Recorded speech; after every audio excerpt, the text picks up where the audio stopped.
बिस्मिल्लाहिर्रहमानिर्रहीम, अस्सलाम वालेकुम। बाखबर सवेरा में खुश आमदेद। Good morning to you all. मैं सदफ अब्दुल जब्बार, मेरे साथ हैं साइम खान। और सुबह सवेरा आपको अगर थोड़ी सी मेरी आवाज़ बदली हुई लग रही है तो ये जी मौसम के असरात हैं, जिसकी वजह से मुझे खुद भी समझ नहीं आ रहा कि मैं कैसा साउंड कर रही हूँ। चले जी, क्रिकेट और उससे जुड़ी खबरें और ख़ास तौर पे जो हमारा दूसरा टेस्ट भी जारी है उस पर ही बात करेंगे। लेकिन सबसे पहले जो स्क्वाड का ऐलान हुआ है इस पर ज़रा ड्राई जान लेते हैं। शाहिद आशवी नुमाइंदे खुसूसी हमारे साथ हैं और पाकिस्तान को क्रिकेट में रिप्रेजेंट करने वाले, पाकिस्तान की तरफ से खेलने वाले अब्दुल रऊफ भी हमारे साथ मौजूद हैं।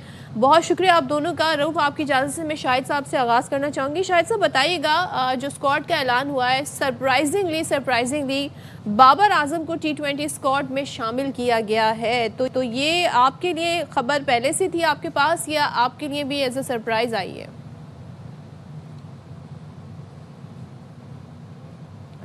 शाहिद साहब की आवाज़ हम तक। हाँ जी जी, कहिए।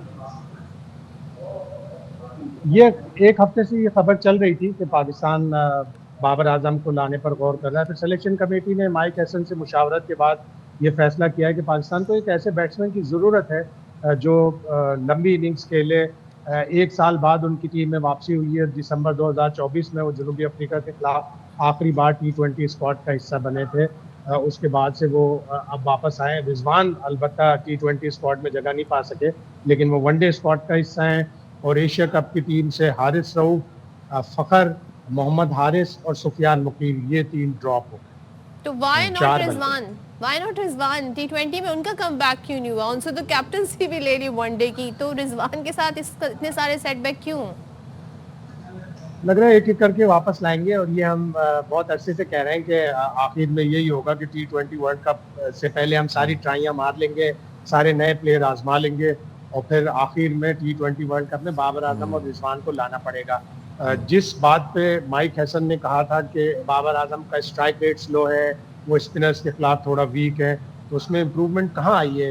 बाबर आजम ने कहाँ अपना स्ट्राइक रेट बेहतर किया? लेकिन पाकिस्तान को बाबर आजम जैसे एक बैट्समैन की मिडिल ऑर्डर में जरूरत है T20 में। रऊफ भाई, कमिंग टुवर्ड्स यू, आपकी भी राय जानना चाहेंगे। वाइट बॉल स्क्वाड का ऐलान कर दिया गया है और बाबर आजम और नसीम शाह T20 इंटरनेशनल में अपनी जगह उन्होंने बना ली है, वो भी खेलेंगे स्क्वाड में। इसी के साथ साथ सलमान अली आगा T20 कप्तान होंगे, शाहीन अफरीदी वनडे टीम की क़यादत करेंगे। कैसे देखते हैं रऊफ भाई? एक तो क्लैरिटी नहीं है पाकिस्तान क्रिकेट बोर्ड के डिसीजन में, दूसरा कंसिस्टेंसी नहीं है, क्योंकि बाज़ यंगस्टर्स हैं उनको लेकर आते हैं और फिर बगैर वजह के उनको ड्रॉप कर दिया जाता है, और कुछ ऐसे प्लेयर्स हैं उनको वापस लाया जाता है और शॉर्ट फॉर्मेट्स में वापस लाया जाता है। जिस तरह अभी शाहिद भाई ने बात की है, मेरा ख्याल है कि अच्छी बात की है कि बाबर आजम को कौन से स्ट्राइक रेट कहाँ पे उन्होंने बेहतर किया, किस परफॉर्मेंस पे उनको वापस लाए हैं। अगर आप ऑल ओवर द वर्ल्ड आप देखें तो वहाँ पे ये चीज़ होती है कि जो आपके सीनियर प्लेयर्स होते हैं जिन्होंने काफ़ी अर्सा अपने कंट्री को सर्व किया होता, तो उन क्रिकेट बोर्ड्स की कोशिश होती है कि ऐसे प्लेयर्स को ज़्यादा से ज़्यादा वो लॉन्ग फॉर्मेट में खिलाएं, टेस्ट क्रिकेट खिलाएं, उनको वनडे क्रिकेट खेलें और वो वापस अपनी डोमेस्टिक में जाएं और वहाँ पर बच्चों के साथ टाइम गुजारें लॉन्ग फॉर्मेट में, ताकि यंग जनरेशन उनसे सीखे। अब पाकिस्तान क्रिकेट बोर्ड के पास इस तरह की कोई प्लान तो है नहीं है। अब वो जो आप सीनियर प्लेयर्स होते हैं, जब आप कोई इवेंट हार जाते हैं, अव्वल तो जो मेजर इवेंट्स होते हैं उनसे पहले आप जब बात करना शुरू कर देते हैं, वहाँ पे फिर आप एक बिल्कुल नए यंगस्टर्स को लेकर चले जाते हैं, फिर उनको एक्सपोजर देते हैं अगेंस्ट टफ अपोनेंट, फिर जब वो परफॉर्म नहीं करते वहाँ से ड्रॉप किया जाता है, फिर जब वो एक आपका जो मेजर इवेंट खत्म होता है तो वहाँ पे आप वापस फिर अपने जो सीनियर प्लेयर्स होते हैं उनको आप वापस ले आते हैं। तो ये मेरा ख्याल है कि ये इनकंसिस्टेंसी है पाकिस्तान क्रिकेट बोर्ड की जो सिलेक्शन पॉलिसी है उसमें, इसको बेहतर करने की जरूरत है। तो रऊफ, मुझे एक चीज़ बताइएगा, हम इतनी तेज़ी से तब्दीलियां लाते हैं, कैप्टन भी हम उसको टाइम नहीं देते, फौरी मिड सीरीज़ हम कैप्टन चेंज कर देते हैं। वनडे का हमने शाहीन अफरीदी को बना दिया, लोग एक्सपेक्ट कर रहे थे उन्हें T20 का कैप्टन बनाया जाएगा। असल मसाइल तो उस तरफ हो रहे थे और अभी जो हमने अगला बड़ा इवेंट खेलना है वो T20 वर्ल्ड कप खेलना है, तो T20 का स्क्वाड जो था वो बड़ा हमारे लिए इम्पोर्टेंट था। दूसरे, जिस वजह से बाबर और रिजवान को T20 स्क्वाड से हटाया गया था, स्ट्राइक रोटेट नहीं कर रहे थे, डॉट बॉल बहुत खेल रहे थे, उनका जो माइक हैसन जो है वो आकर ये कह रहे हैं जी बाबर जैसे प्लेयर को होना चाहिए, लेकिन जिस वजह से हटाया था वो वजह एड्रेस हो गई है, वो मामला क्या सेटल हो गया है? देखिए अब जो हमारे फादर कोचेज हैं वो भी ये हमारी जुबान बोलना शुरू हो गए हैं। उनको पता है कि हमने किस तरह अपनी जो जॉब है उसको प्रोलॉन्ग करना है पाकिस्तान क्रिकेट बोर्ड में, पाकिस्तान में रहते हुए। वो एक महीना पहले अगर आप इनकी स्टेटमेंट्स उठाकर देखें तो वो कुछ और थी, ड्यूरिंग द इवेंट कुछ और थी, और अभी एकदम यानी कि 90 डिग्री का यू टर्न उसमें आ चुका है। तो ये चीजें कि वो जो हमारे जो कोचेज हैं वो बेसिकली तो हमारा मकसद होता है कि फॉरेन कोचेज हायर करने का, कि वो वेरी वेल एजुकेटेड होते हैं, एक उन्होंने प्रोफेशनलिज्म वहाँ पे देखा होता है फॉरेन कंट्रीज में, और वहाँ पर आकर हमारे जो कोचेज हैं, यंगस्टर्स हैं, उनको ट्रेन करें और उनको कोई बेहतर तरीके से सिखाएं। मगर वो क्योंकि आप आजकल आपको पता है कि बहुत ज्यादा क्रिकेट में पैसा इन्वॉल्व हो चुका है, तो वो हमारे रंग में ही रंगना शुरू हो जाते हैं। इस वजह से हमारी क्रिकेट में और कोचिंग सिस्टम में कोई बेहतरी नहीं आ रही। दूसरी, जहाँ तक आपने बात की है कि इनको वापस क्यों लाया मेरा और कैप्टन क्यों चेंज होते हैं, एक तो इनकंसिस्टेंसी पाकिस्तान क्रिकेट बोर्ड के अंदर है, सिक्योरनेस नहीं है। आप हम जब किसी को अपॉइंट करते हैं तो ज्यादातर हम उसके पीछे पॉलिटिकल बेसिस होती हैं, उसकी वजह से हम पॉलिटिकल ऑब्लिगेशंस होती हैं, उस पे हम हमारी अपॉइंटमेंट्स होती हैं जो हायर अथॉरिटीज हैं उनकी। तो वो जब सिक्योर नहीं होते तो फिर आगे वो टीम में शफलिंग शुरू कर देते हैं, कैप्टन में शफलिंग शुरू कर देते हैं, लॉबिंग हो जाती क्रिएट हो जाती हैं, फिर प्लेयर्स के एजेंट हैं उनको एम्पावर कर दिया जाता है बाज दफा। फिर जो साया कॉरपोरेशन जैसी टीमें होती हैं, वो कंपनीज होती हैं, वो इसमें इन्वॉल्व हो जाती हैं, और बेशुमार इसमें इंटरेस्ट मुख्तलिफ जो फ्रेंचाइज हैं उनके इंटरेस्ट यहाँ पे डोमिनेट होना शुरू हो जाते हैं, और उसमें जो नेशनल इंटरेस्ट है आपका वो बहुत बुरी तरह वो सरेंडर कर दिया जाता है। तो इस वजह से आपको लगता है कि बहुत ज्यादा चेंजिंग हो रही है, कभी आप उसको कैप्टन ले आते हैं, कभी दूसरे को कैप्टन ले आते हैं, मगर उसमें अभी तक पाकिस्तान क्रिकेट में कोई बेहतरी नहीं आई है। अभी अभी जो व्हाइट बॉल फॉर्मेट है आप देखें कि इसमें भी आप किस तरह दुनिया में, आप मुझे कोई एक टीम बता दें कि जिसने अपने जो पुराने प्लेयर्स हैं जो एक अपना प्राइम टाइम गुजार चुके होते हैं, उनको वापस T20 फॉर्मेट में कोई भी नहीं लाता है। वो हमेशा फ्रेश लेग्स पे जाते हैं, फ्रेश ब्लड पे जाते हैं, जिनके हैंड आई कोऑर्डिनेशन अच्छी होते हैं, उनको वो लेकर आते हैं डोमेस्टिक क्रिकेट से, और उनको शॉर्ट फॉर्मेट से फिर वो ग्रेजुअली लॉन्ग फॉर्मेट में लेकर जाते हैं। तो हमारा तो उल्टी गंगा बह रही है यहाँ पे। शाहिद साहब, व्हाट अबाउट द कॉम्बिनेशन अब जो सामने आया है, और जाहिर है आप हम सारी चीज़ों को इस कॉन्टेक्स्ट में देखना है कि हमने आगे T20 वर्ल्ड कप खेलना है। ऐसा ना हो कि फिर से वही स्क्वाड बन जाए जिस स्क्वाड की वजह से हम लास्ट बड़े इवेंट हारे थे। सो आप वैसे अभी जो ऐलान हुआ है उसमें आप क्या पॉजिटिविटी देख रहे हैं? देखिए यही होगा, ये कोचेज जो होते हैं फॉरेन कोचेज, ये ट्रायल एंड एरर बेसिस पे काम करते हैं। ये मुख्तलिफ प्लेयरों को ट्राई कर रहे हैं। आप उस्मान तारिक एक मिस्ट्री स्पिनर है जिनका एक्शन 2 दफ़ा रिपोर्ट हो चुका है। अच्छा प्लेयर है वो, लेकिन उसका एक्शन इंटरनेशनली फिर रिपोर्ट होगा और फिर पाकिस्तान को प्रॉब्लम होगा। इस सीरीज़ में उनको दोबारा लेके आए उस्मान तारिक को। उस्मान खान जो T20 वर्ल्ड कप में बुरी तरह बेचारे नाकाम हुए थे, उन्होंने अपना UAE का करियर पाकिस्तान की खातिर ख़त्म किया। उनके बाद 5 साल की वहाँ पाबंदी लग गई। वो दोबारा विकेट कीपर बैटर के तौर पर आ गए। मोहम्मद हारिस से अब दिल भर गया, ज़ाहिर है वो नाकाम हो रहे थे। उन्होंने जो रन आउट छोड़ा एशिया कप के फाइनल में, उनसे रन नहीं बन रहे थे, वो ड्रॉप हुए। फ़खर जमान जो आपके रेगुलर ओपनर हैं, आपने उनको ड्रॉप कर दिया। साइम अयूब जो रेगुलर नाकाम हो रहे थे, वो अभी भी टीम में। तो ट्रायल एंड एरर बेसिस पे कर रहे हैं माइक हैसन काम। वो ट्रायल एंड एरर करते रहेंगे और फिर एंड में T20 वर्ल्ड कप में वही आपको स्क्वाड नजर आएगा जो 2024 में था या उसके बाद। एंड आई वाज मैं देख रही थी कि आप एक जगह बता रहे थे कि बाबर ने मेरे ख्याल में कोई 1031 दिन हो गए हैं, उन्होंने कोई सेंचुरी स्कोर नहीं की है। तो लास्ट बाबर T20 में कब खेले थे? आई गेस दिसंबर 2024 में शायद साहब। जी हाँ, जनूबी अफ्रीका में दिसंबर 2024 में खेले थे। वो उनकी आखिरी सीरीज़ थी। और जब माइक हैसन आए तो माइक हैसन से भी पूछा गया बार बार कि वो आपकी स्कीम ऑफ थिंक का हिस्सा है T20 वर्ल्ड कप में। तो उन्होंने कहा मैंने अभी किसी प्लेयर को T20 वर्ल्ड कप से बाहर नहीं किया। लेकिन उन्होंने एशिया कप की प्रेस कॉन्फ्रेंस में बड़े सख्त अल्फाज में ये कहा था कि बाबर आजम स्पिनर्स पे अपना काम करें और उसके अलावा वो अपना स्ट्राइक रेट बेहतर करें। लेकिन एशिया कप में हमने देखा कि वो जितने भी प्लेयर खेल रहे थे बाबर आजम की जगह, वो बाबर आजम से भी लो स्ट्राइक रेट से खेल रहे थे। तो strike rate, rotation of strike, dot balls, ये हमारी T20 का मसला है। लेकिन हम ट्रेनिंग जब करते हैं तो हम ट्रेनिंग वही रोबो आर्म से एक आदमी बॉले करा रहा होता है जोर जोर से, वो कहते हैं जी सीधे छक्के मारे। छक्के मारना या चौके मारना हमारा T20 का प्रॉब्लम नहीं है, हमारा प्रॉब्लम डॉट बॉल्स। शायद भी आपने एशिया कप का जिक्र कर ही दिया तो हम कोशिश करेंगे कि बाकी ज़रा खबरें भी आपके साथ डिस्कस कर लें। रऊफ भाई आपकी तरफ आऊँगा। एशिया कप की हवाले से अब हम देख रहे हैं कि खतूत का सिलसिला चल रहा है। BCCI के सेक्रेटरी देव अजीत ने ख़त लिखा है। अब वो ये कहते हैं कि ट्रॉफ़ी तो हमें चाहिए मगर हम ACC के सदर से ट्रॉफ़ी नहीं लेंगे जो कि मोहसिन नकवी साहब हैं। तो फिर कह रहे हैं खत लिख के कह रहे हैं भेज दें हमें ट्रॉफी। मोहसिन नकवी साहब का बड़ा क्लियर मौक़िफ़ था कि आपको अगर ट्रॉफी चाहिए तो आप मेरे दफ्तर में आके रिसीव कर लें। अब बात यह है कि ये जो 10 नवंबर को तकरीब होने जा रही है, उसमें ट्रॉफ़ी देने की पेशकश की है मोहसिन नकवी साहब ने। तो अब क्या होने जा रहा है 10 नवंबर को? ट्रॉफ़ी मिलेगी इनको कि आप गिड़गिड़ाती रहेंगे ट्रॉफ़ी के लिए? देखिए फिलहाल तो यही मसला दरमियान में लटका हुआ नजर आ रहा है, क्योंकि दोनों तरफ से कुछ बर्फ पिघल नहीं रही और जो पाकिस्तान और इंडिया के बायलैटरल रिलेशंस हैं उनमें भी कोई बेहतरी आ नहीं रही। तो जब तक ये आपस में जो दो तरफा कशीदगी रहेगी तो उस वक्त तक मेरा नहीं ख्याल कि जो क्रिकेट बोर्ड्स हैं उनके जो ताल्लुकात आपस में वो भी बेहतर होंगे। और इसमें फिर जो आपकी जो क्रिकेट है उसकी जो न्यूट्रलिटी है और उसकी जो मोरालिटी है वो बहुत बुरे तरीके से अफेक्ट हो रही है। इसमें देखें कि हैंडशेक का इशू आया, फिर उसके बाद ट्रॉफी ना लेने का इशू आया, उससे पहले चैंपियन ट्रॉफी ने इंडिया ने पाकिस्तान आने से इनकार कर दिया। फिर हम आज़ाद कश्मीर, मुजफ्फराबाद और गिलगित में चैंपियन ट्रॉफी का टूर था, वहाँ पर इंडियन क्रिकेट बोर्ड ने उसने अपनी हठधर्मी का मुजाहरा किया, वहाँ पर हम नहीं लेकर जा सके।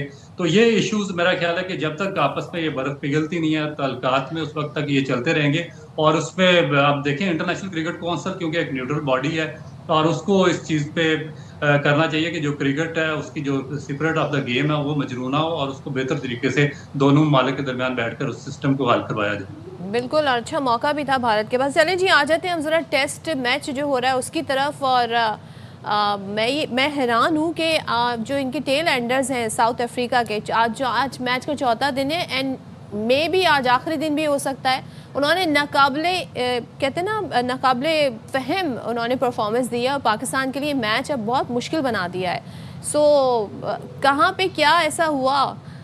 रऊफ़ आपसे मैं ये पूछ रही हूँ कि ये एकदम से जो है साउथ अफ्रीका के जो टेल एंडर्स उन्होंने परफॉर्म भी किया और इस वक्त बाबर और रिजवान क्रीज पर मौजूद हैं। आज बाबर के लिए भी बड़ा दिन हो सकता है। व्हाट डू यू से? देखिए इसमें एक चीज समझना बहुत जरूरी है कि जो हम पहले टेस्ट में क्यों डोमिनेट करते हैं और दूसरा टेस्ट हम क्यों हार जाते हैं। आप देखें कि जो 6 माह पहले आपने आखिरी टेस्ट सीरीज खेली थी वेस्ट इंडीज से, उसमें भी आप पहला टेस्ट जीत गए थे, मगर दूसरे टेस्ट में कंप्रीहेंसिवली वेस्ट इंडीज ने पाकिस्तान को शिकस्त से 2-4 कर दिया था। और वेस्ट इंडीज एक बॉटम की टीम है 11वें नंबर की, जिसका पाकिस्तान के साथ कोई मुकाबला नहीं था। आप साउथ अफ्रीका के साथ भी सेम चीज रिपीट हो रही है कि पहला टेस्ट पाकिस्तान ने जीता है, मगर दूसरे टेस्ट में साउथ अफ्रीका ने डोमिनेट किया और पाकिस्तान एक दफा फिर शिकस्त के दाने पे खड़ा है। इसकी बेसिक वजह यह है कि जब पास्ट में फॉरेन टीमें पाकिस्तान में आती थी या एशिया का टूर करती थी तो उनको 2-3 मैचेस मिलते थे, साइड मैचेस, जहाँ पे वो जो माहौल था, जो एटमॉस्फेयर था, जो पिचेस थी, वहां से वो मुताबिकत इख्तियार कर लेते थे, तो उनको थोड़ा सा एक्सपीरियंस हो जाता था। अब क्योंकि सीधा ये साइड मैचेस होते नहीं है और उनको सीधे ही आके पहले टेस्ट मैच खेलना पड़ता है, तो उसमें पाकिस्तान ने अपने मतलब की पिचेस बनाई होती हैं और वो एक मैच में डोमिनेट कर जाता है। तो अब दूसरे मैच में क्योंकि अब असल टेस्ट शुरू होता है, क्योंकि जो फॉरनर टीमें हैं उनको भी पता चल जाता है कि पिचेस का बिहेवियर क्या है, उनके बॉलर किस तरह की बॉलिंग कर रहे हैं, फिर उनका फिटनेस लेवल हमसे बहुत बेहतर होता है। जो अभी आपने टेल एंडर्स की बात की है कि उन्होंने क्यों स्कोर किया, बेसिक इशू ये है कि जो 5 डे में आपका जो सिर्फ टेक्निक और स्किल्स का टेस्ट नहीं होता, आपकी जो इंड्योरेंस है, आपका जो फिटनेस है, वो भी टेस्ट होता है। क्योंकि एक इनिंग में बॉलिंग के बाद जब आप दूसरी इनिंग में बॉलिंग करने आते हैं तो आप अगर आपने first class cricket long basis पे या टेस्ट क्रिकेट ना खेली हो तो आपकी बॉडी फिर इजाजत नहीं देती। फिर इसी तरह होता है कि जो टेल एंडर्स हैं उनके बैटर्स भी डोमिनेट करते हैं और वो 150 या 200 रन आखिरी विकेटों पे भी वो कर जाते हैं। तो बिल्कुल सेम यही पाकिस्तान के साथ हुआ। ना पाकिस्तान की इसमें फिटनेस देखने में आई, ना फील्डिंग का मेयार बेहतर था, ना पाकिस्तान होम ग्राउंड और होम ग्राउंड का एडवांटेज ले सका, ना पाकिस्तान की बैटिंग लाइन इन डेड और जो स्पिन फ्रेंडली पिचेस थी उन पे उनके बॉलर्स को अच्छे तरीके से हैंडल कर सकी और हम बिल्कुल डाउन से डाउन होते चले गए।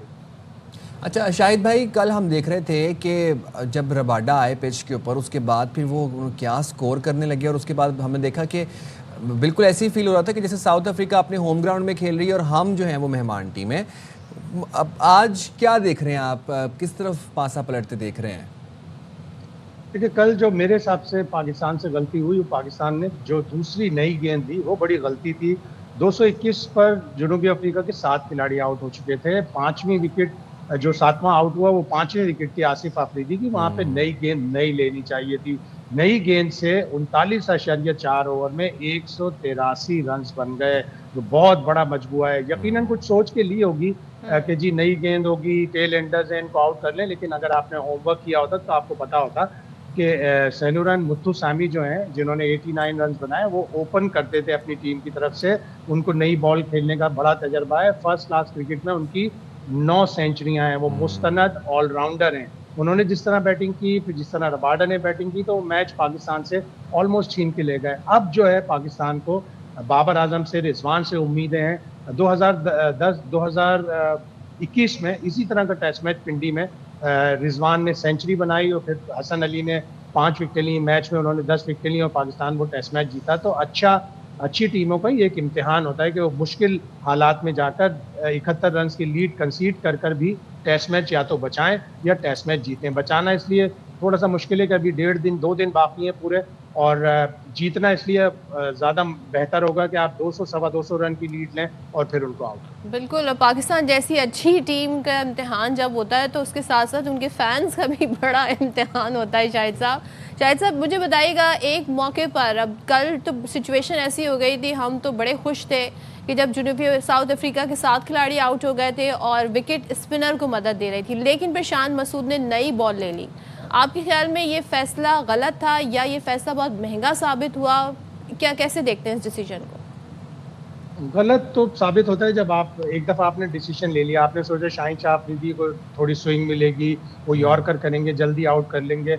और पूछा गया सवाल आसिफ अफरीदी से कि नई गेंद लेना कितना नुकसानदेह, तो उन्होंने कहा नहीं, शान मसूद ने बड़े मशवरे के बाद पूछा अपने बॉलर से, तो उन्होंने कहा नहीं, स्किड होगी गेंद, हम जल्दी आउट कर लेंगे। तो फैसला उन्होंने अपनी सोच समझ के मुताबिक लिया होगा, लेकिन वो फैसला बुरी तरह बैकफायर कर गया, इसलिए कि मुत्तुसामी बड़े मुस्तनद बैट्समैन हैं। उन्होंने जिस तरह बैटिंग की और फिर रबादा की भी बल्ले पे ज़बरदस्त बॉल आ रही थी, अगर वही 80-85 ओवर की 90 ओवर की बॉल से कराते, आसिफ अफरीदी कराते, तो पाकिस्तान यकीनन जल्दी आउट कर लेता। लेकिन ज़ाहिर है क्रिकेट है, हो सकता है नई बॉल ना लेते और उसी तरह से जनूबी अफ्रीका बैटिंग कर लेते, लेकिन ओवरऑल अगर आप एनालिसिस करें तो सेकंड न्यू बॉल लेना गलती साबित। अच्छा रऊफ, आपकी तरफ आती हूँ, जरा बता दें आपके ख्याल में क्या आपको आज के दिन लग रहा है, आज के दिन फैसला हो जाएगा और ये मैच साउथ अफ्रीका आपको जीतता नजर आ रहा है, या बाबर और रिजवान कोई कमाल दिखाएंगे? प्लस आसिफ अफरीदी, उनकी 6 विकेटें बड़ी डिस्कस हो रही हैं और बड़ा उनकी एज पे बड़ी तनकीद होती थी, तो आप क्या कहेंगे? कारकर्दगी से जवाब दे दिया उन्होंने। देखिए, 2 चीज़ें। जो पहला क्वेश्चन आपका कि बाबर और रिजवान, क्योंकि टेस्ट क्रिकेट का हुसन यही है कि इसमें जो हर सेशन है वो चेंज होता है, हर सेशन दूसरे से डिफरेंट होता है। एक सेशन में एक टीम डोमिनेट कर रही होती है, दूसरे सेशन में दूसरी टीम डोमिनेट कर रही होती है, और बाज़ दफ़ा इस तरह होता है कि 3 सेशन एक टीम डोमिनेट करती है और लास्ट सेशन में दूसरी टीम टोटल टेस्ट मैच को उल्ट देती है। तो ये तो एक क्रिकेट का हुसन है, मगर उसके लिए आपकी फॉर्म और फिटनेस चाहिए, जो कि पाकिस्तानी प्लेयर्स में अभी तक मुझे नज़र नहीं आई। दूसरा, जहाँ तक आपने बात की है कि इसमें आसिफ अफरीदी की, तो उसमें देखें कि इसमें कोई डाउट नहीं, उन्होंने बहुत अच्छी बॉलिंग की है। जो कंडीशंस थी उनको सूट कर रही थी, बहुत ही उन्होंने आउटस्टैंडिंग किस्म का जो उनका एक्सपीरियंस था उसको उन्होंने शेयर किया। मगर इशू आता है कि जो क्रिटिसाइज होता है उनके पाकिस्तान क्रिकेट बोर्ड के डिसीजंस पर, क्योंकि पाकिस्तान क्रिकेट बोर्ड ने 35 साल से जो ओवर एज प्लेयर्स हैं उनके डोमेस्टिक क्रिकेट खेलने पर पाबंदी लगा रखी है, और खुद आप 40 साल की एज में डेब्यू करवाते हैं, तो फिर जब इसमें कॉन्फ्लिक्ट ऑफ इंटरेस्ट आता है तो उस पर फिर क्रिटिसाइज करना लोगों का हक बन जाता है। तो वो इसमें मेरा ख्याल है कि पाकिस्तान क्रिकेट बोर्ड को भी अपने जो सर्टेन स्टैंडर्ड्स हैं उनको बेहतर करना पड़ेगा। राउफ भाई, आसिफ अफरीदी का टीम में इंक्लूजन आपको लगता है कि एक शॉर्ट टर्म फैसला था या फिर ये एक लॉन्ग टर्म फैसला कहा जा सकता है? या क्योंकि देखिए वो होम सीरीज़ में अच्छा खेलते रहे, तो चाहे वो अगर जब रिटायर भी हों तो एक अपने आप को टेस्ट क्रिकेटर कहला सकें, ये फैसला इससे पहले क्यों नहीं किया गया? आज से 4-5 साल पहले क्यों नहीं किया गया, या सिर्फ उनको इस मैच के लिए ही लाया गया टीम में? देखिए, बेसिकली कोई प्लानिंग नहीं होती, क्योंकि जब फैसले होते हैं तो विजन बेसिस होते हैं, उसमें क्लैरिटी होती है। उसी प्लेयर्स को उन्होंने पॉइंट आउट करके रखा होता है कि फलाने जो प्लेयर्स हैं वो हमारे कॉन्ट्रैक्ट का हिस्सा है, जो हमारे फ्यूचर प्लान है उनका हिस्सा है। पाकिस्तान क्रिकेट में इस तरह का कुछ भी नहीं होता। यहाँ पे ना कोई फ्यूचर प्लान है, ना कोई इनकी प्लानिंग है, ना कोई विजन होता है। आप सेंट्रल कॉन्ट्रैक्ट अनाउंस करते हैं, उसमें हैवी जो पैसा है वो क्रिकेटर्स को देते हैं, और बाज़ क्रिकेटर्स देखें कि एक फॉर्मेट खेलते हैं, उनको 3 फॉर्मेट के कॉन्ट्रैक्ट दिए होते हैं। बाज़ जो प्लेयर्स हैं वो सेंट्रल कॉन्ट्रैक्ट में शामिल ही नहीं होते, और उनको फ्राम नोवेयर पकड़ कर पाकिस्तान के मुख्तलिफ जो फॉर्मेट्स हैं उनमें डाल दिया जाता है। इसी तरह बाज़ प्लेयर्स ऐसे होते हैं कि अनफिट होते हैं, वो 6-6 माह क्रिकेट ही नहीं खेलते और वो भी सेंट्रल कॉन्ट्रैक्ट में शामिल होते हैं। तो ये चीज़ें एक शो करती हैं कि जो हमारा जो सिलेक्शन क्राइटेरिया है, जो हमारा विजन है, वो कि प्रॉपर नहीं है, और उसमें बहुत ज़्यादा इनकंसिस्टेंसी या उसमें क्लैरिटी का बहुत सख्त फुकदान है। शायद भी आप क्या कहते हैं, आसिफ अफरीदी को ये मैच खिलाना क्या सिर्फ यही मकसूद था कि यही वाला टेस्ट मैच वो खेल लें, क्योंकि वो डोमेस्टिक के प्लेयर थे, अच्छे प्लेयर थे, उनको पिचेस की हाव ना होती? बहुत हमारे यहाँ प्लेयर स्पॉट करने का, प्लेयर डेवलपमेंट का कोई सिस्टम ही नहीं है, और इसके लिए आपको एक फॉर्मर क्रिकेटर अच्छा लेके आना पड़ेगा जो 200-250 क्रिकेटर्स का डाटा अपने पास रखे। नुमान अली के साथ क्या हुआ, नुमान अली भी काफ़ी अर्से से डोमेस्टिक क्रिकेट में परफॉर्म कर रहे थे। वो 2021 में आए जब वो ऑलरेडी 35 साल के हो गए थे। अब 38 साल में आसिफ आफरीदी आए। तो हमारे यहाँ प्लेयर डेवलपमेंट का कोई एक सिस्टम नहीं है। एक सीरीज़ में हम लेके जाते हैं, हम काशिफ भट्टी, वो भी इसी तरह 34-35 साल के थे, उनको 2018 में इंग्लैंड ले गए, 2019 में ऑस्ट्रेलिया ले गए, फिर वो बगैर खेले बाहर हो गए। फिर एक सीज़न में हमारे यहाँ फैसलाबाद के अली उस्मान है, लेफ्ट आर्म स्पिनर, उन्होंने हाईएस्ट विकेट टेकर थे, उनका नाम कहीं पे नहीं आया। तो हम अपने प्लेयरों को जो डोमेस्टिक क्रिकेट के हैं नज़रअंदाज करते रहते हैं, कभी किसी को ले आते हैं, एक आध प्लेयर खेलता रहता है तो वो खेलता रहता है, तो इसी तरह दूसरे प्लेयर उस सारी जितने भी प्रोसेस होता है उसमें खो जाते हैं। अच्छा जी, और आपने बात की इस नुमान की, तो ज़रा नुमान के कुछ रिकॉर्ड्स भी बता दें। टेस्ट रैंकिंग में उन्होंने ज़बरदस्त तरीके से जी परफॉर्मेंस जो दी, तो लाहौर टेस्ट में तबाहकुन बॉलिंग पर नुमान अली की रैंकिंग में जी 4 दर्जे बेहतरी तरक्की हो गई है और करियर बेस्ट दूसरे नंबर पर आ गए हैं। और स्टार स्पिनर ने जनूबी अफ्रीका के खिलाफ पहले टेस्ट में 10 शिकार किए थे। सो अब नुमान के लिए क्या कहना चाहेंगे शाहिद भाई, और आज की ज़रा सिचुएशन जो इस वक्त बनी हुई है, आपको क्या लगता है मैच किस तरफ जा सकता है, जो कि हमें नज़र भी आ रहा है कहाँ जा रहा है? नुमान बहुत अच्छा बॉलर है और बहुत अच्छा इंसान भी है, बहुत हैप्पी गो लकी आदमी है। डोमेस्टिक क्रिकेट में परफॉर्म करता रहा, फिर जाहिर है 2021 में वो जनूबी अफ्रीका के खिलाफ डेब्यू किया। अगेन 35 साल की उम्र में उन्होंने डेब्यू किया, ज़्यादा टाइम नहीं है उनके पास। जब हम अवे सीरीज़ खेलते हैं तो उनको निकाल देते हैं टीम से। जनूबी अफ्रीका में हम ना नुमान अली को लेके गए, ना साजिद खान को लेके गए। स्क्वाड का हिस्सा बनाने से एक प्लेयर के ऊपर काफ़ी उसको एतमाद मिलता है। और जहाँ तक मैच का ताल्लुक है, पहला घंटा, पहला सेशन बहुत ही इंपॉर्टेंट होगा। अगर इस पहले सेशन में बाबर और रिजवान खड़े रहे तो यकीनन पाकिस्तान को एज मिल जाएगी, दोबारा पाकिस्तान फाइट बैक कर सकता है। यकीनन। लेट्स सी, लेट्स होप क्या होता है। Thank you so much Shahid Hashmi, Abdul Rauf, आपका बहुत शुक्रिया। और जाहिर है सारी सिचुएशन में जी कल हम टेस्ट मैच को किसी और पर्सपेक्टिव से डिस्कस कर रहे थे, टेल एंडर्स ने आकर बिल्कुल ही मामला एकदम से कहते हैं ना टेबल टर्न कर दी, और अब आप सिचुएशन देखें क्या है। बहरहाल अब हम we are looking forward to T20 and one day format. We're gonna go on a short break. Stay right there with us.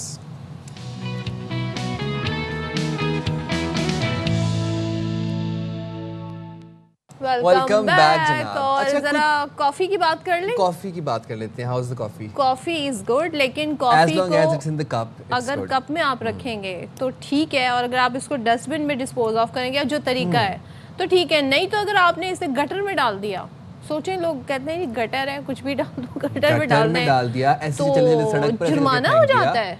हाँ, तो होना भी चाहिए। कहाँ हुआ है ये? पाकिस्तान ये में तो ऐसा भाईजान हो ही पाकिस्तान नहीं में नहीं हुआ, ये बरतानिया में हुआ है। अब बरतानिया में एक ऐसा वाकया पेश आया जहाँ पर बस स्टॉप पर खड़ी खातून ने कप में बची कॉफ़ी, एक घूंट कॉफ़ी थी, वो सड़क किनारे मौजूद नाली में बहा दी। अब खातून के इस एक्शन पर सरकार का फौरी रिएक्शन आया और करीब मौजूद 3 सरकारी अफसरान ने खातून को 150 पाउंड का जुर्माना थमा दिया। 150 पाउंड काफ़ी ज़्यादा होते हैं वैसे, और बताया कि कॉफ़ी को कूड़ेदान में ना डालने पर ये जुर्माना आप पर किया गया है। आपकी मजाल कि आपने कॉफ़ी को नाली में क्यों डाला, कूड़े में फेंकना चाहिए जहाँ पे उसको प्रॉपर, अगर आपको डिस्पोजल करने का तरीका बताया गया। अच्छा, वहाँ पर तो फिर वो बास्केट्स भी अलग अलग होती है ना, जो गार्बेज कैंस होते हैं, जो ट्रैश कैंस होते हैं, मुख्तलिफ कलर्स के। अच्छा, खातून को पिक्चर भी मतलब इतनी नुमाया तौर पे दिखाई है। खातून अब कभी भी ज़िंदगी में कभी भी अब वो ये काम नहीं करेंगे। अच्छा, क्या फरमाया उनसे ये गया कि जनाब जहाँ पे लिखा है कि कचरा यहाँ फेंकना मना है, बिन में फेंकें, तो आपने ऐसा क्यों नहीं किया? और भाई वहाँ पर जब फ़ाइन होते हैं तो उसके बाद लोग अलर्ट हो जाते हैं। मगर अगर हम पाकिस्तान में इस सिचुएशन को ले आएँ तो पाकिस्तान में तो ऐसा कोई तस्वुर नहीं है। पाकिस्तान के बड़े बड़े शहरों में कचरा फेंकने पर हो सकता है जुर्म सज़ाएँ हों, लेकिन उन पर अमल दरामद नहीं होता। तो ज़रा आज हम इस इशू पर बात करेंगे, क्योंकि देखिए अगर आप लोगों को तंबी करना चाहते हैं, अगर लोगों को चाहते हैं वो डिसिप्लिन रहें, तो आपको कहीं ना कहीं सज़ा जज़ा का तयन करना पड़ेगा। तो हमारे नुमाइंदगान पाकिस्तान के बड़े बड़े शहरों से मौजूद हैं, ज़रा उनसे पूछते हैं कि उन शहरों में कचरा जब फेंका जाता है या इस तरीके से नज़र आता है तो क्या लोगों पर कोई जुर्माना आयद किया जाता है या नहीं? बड़ा मैं कोई कहते हैं ना बड़ा आइडियलिस्टिक रियलिस्टिक कोई सवाल नहीं है, बट मैं पूछ रही हूँ। हमारे साथ मौजूद है जी अफजल कराची से, अब्दुल्ला मक्सी क्वेटा से, अलमास खान लाहौर से। किससे शुरू करें? शहर कायद से शुरू करते हैं जी। नहीं बस तो इस पे मैं अफजल के पास speechless चलते हैं हूँ। जरा। अफजल आप इसको बताइएगा कहाँ पर मौजूद हैं और जहाँ पर अभी आप मौजूद हैं मुझे तो वहाँ पर पीछे कचरा नजर आ रहा है और काफ़ी ज़्यादा तादाद में नजर आ रहा है। क्या रवैया क्या है अवाम का? नॉर्मली सिविक सेंस देखते हैं अवाम में? जी बिल्कुल साइम, देखा जाए तो मैं इस वक्त रिपोर्ट कर रहा हूँ ये सरशाह सुलेमान अली रोड, गुलशन इकबाल ब्लॉक 13D और मसरूफ़ तरीन शाहराह है। यहाँ पे बड़े वीआईपी लोगों का गुजरना होता है और ग्रीन बेल्ट पे आप कचरे का अंबार देख सकते हैं और कुछ फासले पर कचरा भी जला हुआ रखा हुआ है, देखा हुआ है। आपने देखा स्क्रीन पे साफ तौर पे वाज़ेह नज़र आता होगा। शहर भर में कमिश्नर कराची की जानिब से कचरा जलाना और नालों पे कचरे फेंकने के हवाले से दफ़ा 144 नाफिज की थी। ये 4 साल हो गए। इसके हवाले से कार्रवाइयाँ शुरू में तो बहुत तेज़ हुई, लेकिन ज़िला इंतज़ामिया की जानिब से इस पर अमल दरामद के हवाले से कोई ठोस इकदाम नहीं किए गए। अभी भी ग्रीन बेल्ट हो या फिर सर्विस रोड हो या फुटपाथ हो, वहाँ कचरे के अंबार एक बात है। बताएं, कराची की तारीख में कराची की तारीख में कभी किसी शख्स पर कचरा फेंकने पर जुर्माना हुआ है? कोई रिकॉर्ड का हिस्सा है ये? Good question. सदर जुर्माना तो नहीं हुआ, अलबत्ता गिरफ्तारियां ज़रूर हुई थी। तकरीबन कुछ 100 के करीब गिरफ्तारियां हुई थी और ठोस शवाहिद पेश न करने पर उनकी फौरी ज़मानतें हो गई। ये होता है कि अगर कानून साजी हो और बाकायदा तौर पर उस पर जुर्माना हो तो यकीनन तौर पर लोग बाज आएंगे और लोग खुद मना भी करेंगे और रुकेंगे भी कि कचरा घर की दहलीज पर हो या फुटपाथ पर हो या सड़क पर ना फेंका जाए। अब एक बात बताएं, अभी आपने बताया कि गिरफ्तारियां हुई थी, तो ये वैसे इसका क्राइटेरिया क्या है, जरा ये समझाने की कोशिश करें। सर्विलेंस कौन करता है, इस बात का तयन कौन करता है कि कौन जिम्मेदार है, किसने कचरा फेंके, इसके ऊपर अब इसके ऊपर जुर्माना आयद होना चाहिए?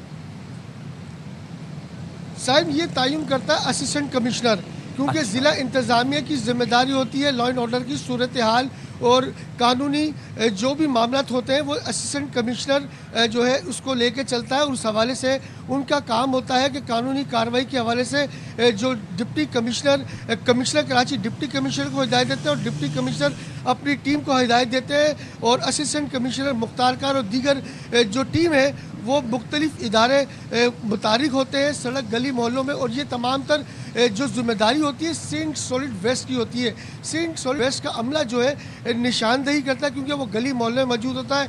अगर वो देखता है कि कोई शहरी मुसलसल कचरा फेंक रहा है या जलाने के जो वाक़यात हैं वो मुख्तलिफ जगहों पे उनको दिखते हैं तो सॉलिड वेस्ट मैनेजमेंट जो है ना उसको 43-42 बिलियन रुपीस मिलते हैं सालाना कचरा उठाने की मद में। अब आप सोचें इतने बिलियन रुपीस के बाद भी शहर में आपको कचरा नजर आ रहा है, कोई फाइन नहीं दिया जा रहा बल्कि गिरफ्तार डायरेक्ट हो रहे हैं। मुझे तो ये मंतक ही समझ नहीं आई कि कराची शहर में किस किस्म का ये कानून है। यही वजह है कि यहाँ पे हमें कचरा नजर आ रहा है। अभी हालिया दिनों में मरियम औरंगजेब साहिबा जापान गई थी तो वो बताती हैं कि वहाँ पे उन्हें कहीं कचरा नजर नहीं आया और 4 बजे के बाद लोगों के पास शॉपिंग बैग होता है और कोई भी अगर ट्रैश होता है वो उसमें लेके अपने घर जाते हैं, यानी अलाउ ही नहीं है 4 बजे के बाद। आपने मरियम औरंगजेब साहिबा का जिक्र कर ही दिया है तो फिर ज़रा जिंदा दिलाने लाहौर का रुख भी कर लेते हैं। लाहौर में इस वक्त क्या सूरत हाल है, ज़रा अलमास बताइएगा कि हम चले ये बात पे हम आपसे इत्तेफाक कर सकते होंगे टू सम एक्सटेंड कि चलें कचरा वहाँ पर कम देखने को मिलता है, लेकिन रवैये हम ज़रा रवैयों को डिस्कस करना चाहेंगे। लाहौर में भी यही पैटर्न है, 1 करोड़ रुपए की गाड़ी से एक शीशा नीचे उतरता है और उसमें से जूस का डब्बा, उसमें से रैपर, उसमें से टिश्यूज़ फेंक रहे होते हैं लोग सड़कों के ऊपर। साहिब ये बात तो मैं पहले कहूँगा कि ये लाहौर है। लाहौर में बिल्कुल ग्रे एरिया ज़रूर होंगे, लेकिन लाहौर जब मैं कहता हूँ कि ये लाहौर है तो इसका मतलब है कि ये हर हिसाब से, खूबसूरती के हिसाब से, सफाई के हिसाब से ये बेहतरीन शहर गिना जाता है। बल्कि आप अगर चारों सूबों के कैपिटल सिटीज़ को देखा जाए तो आप लाहौर को 100 में से 100 नहीं 110 नंबर ज़रूर देंगे। ये मैं माल रोड पर मौजूद हूँ और इसके अलावा ये तो मशहूर सड़क है ना, इसके अलावा आप शहर के किसी भी कोने में चले जाएं, आपको पंजाब में लाहौर सबसे ज़्यादा साफ़ सुथरा नज़र आएगा। और जब से फाइन बताएं ना अल्मास, फरवरी क्यों 2024 why what is the reason कि वो ज़्यादा साफ नजर आता है, ये बताएं ना हमें। बिल्कुल बिल्कुल, मैं उसी तरफ जा रहा हूँ सदफ। 2024 फरवरी के इलेक्शन के बाद मरियम नवाज़ की हुकूमत आई तो उन्होंने सुथरा पंजाब का सिर्फ नारा नहीं लगाया। पहले तो सिर्फ लाहौर साफ़ हुआ करता था, उन्होंने सिर्फ सुथरा पंजाब का नारा नहीं लगाया, लाहौर से बाहर निकल के भी बाकी तमाम बड़े शहरों में वहाँ पे भी सफाई का इंतज़ाम बड़ा अच्छा किया। और अभी आप कराची की बात कर रहे हैं, यहाँ पे नहीं, भी कराची की तो हम कर रहे हैं, already मैं ये पूछ रही हूँ exist कर कोई रहा है। फाइन होता है, कोई जुर्माना होता है, किस तरह इम्प्लीमेंट करवाया जाता है कानून को यहाँ पर? बिल्कुल जी, यहाँ पे इम्प्लीमेंटेशन की बात अगर लाहौर में किया जाए तो लाहौर में जब से ये स्मोक का सिलसिला शुरू होता है तो वहाँ पे उस वक़्त बहुत ज़्यादा वो जुर्माने होते हैं, क्योंकि वो छोटा मोटा कोई कूड़ा कचरा हो तो उसको आग लगा दी जाती। अब वो भी नहीं होता। यहाँ पे जो कवानीन है वो यहाँ पे मौजूद हैं। लोकल गवर्नमेंट एक्ट 2022 का एक्ट मौजूद है, बल्कि उसे तो मरियम नवाज़ मज़ीद मौसर बनाने के लिए उसमें लेकिन अल्मास रही है। और रवैये ये मैं लाहौर पंजाब में भी असेंबली के सेम है। हम सामने- देखते हैं अंदरूने लाहौर अगर आप देख लें, आप इचरा बाज़ार देख लें, आप पानी वाला तालाब देख लें, आप समनाबाद देख लें, आप जनाब ये जो आपका है ढोलनवार, आप मजंग देख लें, ये वो इलाके हैं जहाँ पर हम देखते हैं कि सीवरेज का निज़ाम भी हमें अबतर नज़र आता है, हमें कूड़ा करकट यहाँ पर भी नज़र आते हैं। रवैये, लोगों के रवैयों को स्क्रूटनाइज करने के लिए क्या इकदाम किए जाते हैं लाहौर में, ये इंपॉर्टेंट क्वेश्चन था। चलें, ज़्यादा लाहौर को जानते क्योंकि लाहौर से गए हुए हैं। रवैयों की बात करें तो अभी आपने मरियम औरंगज़ेब की बात की, ये असल में लोगों के रवैये साफ़ सुथराई रहने के लिए वो एक तो हुकूमत जब आपको इम्प्लीमेंटेशन अपने कवानीन करती है तो लोगों को भी साफ़ सुथरा रहने की आदत वक्त के साथ साथ हो जाती है। लाहौर को लोग गाड़ियों से, यकीनन ये ग्रे एरियाज़ मौजूद है, गाड़ियों से जो बाहर से लोग आते हैं, पॉपकॉर्न बिल्कुल, खाया वो बाहर फेंक दिया। ये बिल्कुल गवर्नमेंट ऐसा जो है ज़रूर उसकी होता है एफर्ट सदफ। भी है, नो डाउट, क्योंकि हमने देखा जिस तरीके से लास्ट टाइम वो डिफरेंट कलर्स के बिन भी इंट्रोड्यूस कराए गए थे, तो ज़ाहिर है जब ये बातें बहुत ज़्यादा रिपीट की जाती हैं तो लोग भी उस पर अमल दरामद करने लगते हैं। कोयटा चलते हैं, कोयटा से हमारे साथ हैं अब्दुल्ला मक्सी, कोयटा की सूरत हाल जानते हैं। अब्दुल्ला मक्सी, आप बताइएगा, अब आपको आइडिया हो गया होगा, हम तो ये जानना चाह रहे हैं कि भाई कचरा फेंकने पर यहाँ कोई जुर्माना होता है, कोई फ़ाइन होता है, कोई कानून है जिस पर अमल दरामद होता है? कोयटा में ऐसा कोई वाक़या हुआ है? जी बिल्कुल, कहा जाता है कि जो सफाई है वो नेफ्स ईमान है। और कोयटा जो माजी का है लेटर पेरिस रहा है, और अब जो स्टोरी आ रही है वो भी बरतानिया के है। और ब्रिटिश दौर में यहाँ की जो सफाई की सूरत हाल थी काफ़ी बेहतर थी, बहुत ज़्यादा बेहतर थी। और सज़ा और जज़ा का भी निज़ाम था, लेकिन बदकिस्मती से अब वो सज़ा और जज़ा का निज़ाम में उसमें कमज़ोरी आया है। कानून तो मौजूद है, इम्प्लीमेंट नहीं हो रहा, जिसकी वजह से जो शहरी हैं वो भी काफ़ी लापरवाही का मुजाहरा करते हैं। उनको पता है कि कोई कहने वाला नहीं, कोई बोलने वाला नहीं।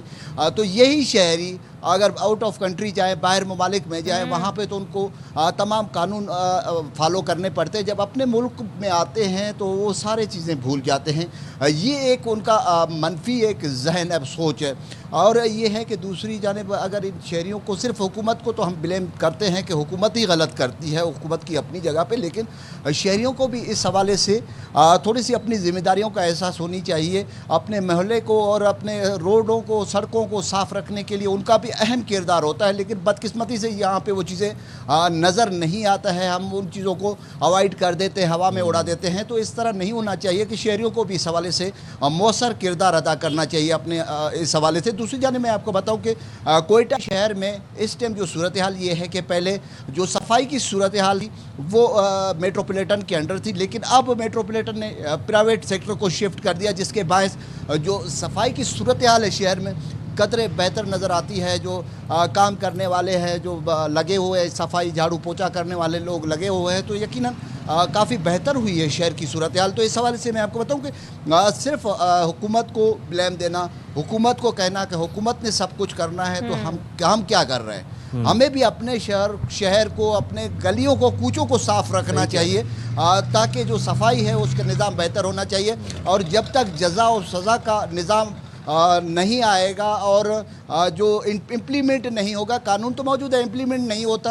अब तक किसी को कोई सज़ा ऐसी कोई काबिल ज़िक्र सज़ा नहीं है कि जिसको ये सज़ा हुई हो, उसके बाद जो लोग हैं उन्होंने कोई सबक सीखी हो। और जो कचरा कूड़ा है रोडों में ऐसी जगहों पे पब्लिक पॉइंट पे फेंकने से गुरेज किया हो। तो इस हवाले से मैं आपको बताऊं कि इस तरह कोई भी अब तक ऐसा कोई वाकया नजर नहीं आया। ठीक है अब्दुल्ला मगजी, बहुत शुक्रिया। हम अपडेट कर रहे थे, अलमास खान और अफजल खान हमें अपडेट कर रहे थे। बात ये है जनाब, हम भी ये जो जिक्र कर रहे थे ना अब्दुल्ला के, लोग बाहर जाते हैं, यही पाकिस्तानी जब बाहर जाते हैं तो फिर ये बड़ा ख्याल करते हैं कि जी आपने वहाँ पे कचरा नहीं फेंकना क्योंकि फ़ाइन हो जाएगा। अपने मुल्क में आके वही लोग कचरा फेंकते हैं और जब हम जैसे मैं अगर कभी इस चीज़ को रोकती हूँ तो मुझ पे हंसते हैं, they make fun of me कि भाई क्या है, यहाँ तो सभी ऐसे करते हैं। नहीं, ये देखिए ये बेबी स्टेप्स होते हैं। इंडिविजुअली आपको अपनी जिम्मेदारी का एहसास करना पड़ेगा। अगर यहाँ पाकिस्तान में भी सोचें एक दफ़ा कि अगर जुर्माने शुरू हो गए कचरा फेंकने पे, सबकी चीखें निकल आएंगी। दुबई जाके तो नहीं फेंकते आप रैपर्स, वहाँ पे तो टिश्यूज़ नहीं फेंकते ऐसे जाके। कराची में तो डायरेक्ट ही गिरफ्तारी और कोई भी काम है डायरेक्ट गिरफ्तारी। भाई फ़ाइन कर लें, सबक सिखाना है, इस्लाह करनी है, जेल में नहीं डालना लोगों कचरे को। चलें जी, एक बार फिर कराची का रुख कर लेते हैं और इस बार हम यहाँ पर पुलिस की कार्रवाई के हवाले से बात कर रहे हैं। तो थाना गार्डन पुलिस ने खुफिया इत्तला पर कार्रवाई की और आपको पता है कि इस इत्तला पर क्या बरामद हुआ है। भारी मालियत की पाकिस्तानी और अमरीकी करेंसी, ओरिजिनल नहीं जाली करेंसी समेत दीगर दस्तावेजात बरामद की गई। ओहो, नज़ीर शाह से भी तफसीलात जान लेते हैं। नज़ीर बताएगा। आप बिल्कुल देखें, गार्डन पुलिस ने खुफिया इत्तला पर बड़ी कार्रवाई करते हुए एक मुलजिम को गिरफ्तार किया जिसके कब्जे से भारी मालियत की न सिर्फ जाली पाकिस्तानी करेंसी बल्कि डॉलर, जाली PIA के जॉइनिंग ऑर्डर्स और दीगर दस्तावेजात बरामद हुई हैं। जाली डॉलर्स को कागज़ों पर प्रिंट किया गया है और किस तरीके से इस करेंसी का काम करता था हम जानेंगे DSP गार्डन कैसर शाह से। नाम इसका बेजाद है और शहजाद। इसकी इन्फॉर्मेशन SHO को मिली थी हनीफ सियाल को कि यहाँ कोई बंदा है जो जाली करेंसी का कारोबार कर रहा है और मुख्तलिफ डॉक्यूमेंट्स का। अभी तो पकड़ा है उसको, इसके मजीद भी साथी हैं, इंट्रोगेशन कर रहे हैं। इंशाल्लाह आगे फिर जो भी होगा वो आपके साथ शेयर करेंगे। इस वक्त मुलजिम बेहजाद भी यहाँ पर मौजूद है, इससे भी हम जानेंगे। ये बताना है कि क्या काम करते थे और साथी कौन कौन है जो तुम्हारे साथ इसमें मुलविस है? सर तकरीबन 4 साल हो गए मुझे काम करते हुए और ये मेरे साथ 2-3 लोग हैं, हसन है, अनस है, फैसल है। ये लोग, ये डॉक्यूमेंट्स का काम फैसल का है और ये कॉल सेंटर वाला ये जो नोटों का काम है ये हसन और आप बिल्कुल देखिए ये मुलजिम है, चूँकि इसको अभी गिरफ़्तार किया गया है तो इससे मज़ीद तफ्तीश की जाएगी। यहाँ पर आप देख सकते हैं कि बड़ी तादाद में यहाँ पर ये जाली दस्तावेज़ात मौजूद हैं, ये डाई मौजूद है जिससे डॉलर और ये पाकिस्तानी जाली करेंसी बनाई जाती थी। तो पुलिस ने ये अहम कार्रवाई की है क्योंकि ये सादा लोगों को बेवकूफ़ बनाकर उनसे लाखों रुपए बटोरते थे और रफू चक्कर हो जाते थे। अब पुलिस का कहना है कि इसके जो दीगर साथी हैं उनकी गिरफ्तारी के लिए भी कार्रवाइयाँ की जा रही हैं। जी मतलब सोचें, डॉलर को तो हमने इतनी पाबंदी भी लगाई हुई है, डॉलर कहीं पे स्मगल भी नहीं हो सकता और ये जाली डॉलर बना रहे हैं। सब बन रहा है भाई, जाली डिग्रियां बन रही हैं, डॉक्यूमेंट्स, डॉलर्स, 5000 के नोट, कुछ भी चाहिए सब जाली बना रहे हैं ये लोग। मुझे बताएं वैसे पता कैसे चलता है जाली करेंसी है? हाथ में पकड़ के पता चल जाता है, फौरन से पता चल जाता है। वो तो देखने में बहुत रियल लग रही थी। ट्रांसपेरेंसी से पता चल जाता है, ऐसे करके वो कायदे आज़म की तस्वीर को देख के अंदाजा होता है। और डॉलर में किसकी तस्वीर देखें? वो तो कभी हाथ ही नहीं आया। चले जनाब जाएं एक छोटी सी ब्रेक पे, हाजिर होंगे ब्रेक के बाद। स्टे राइट देयर विद अस।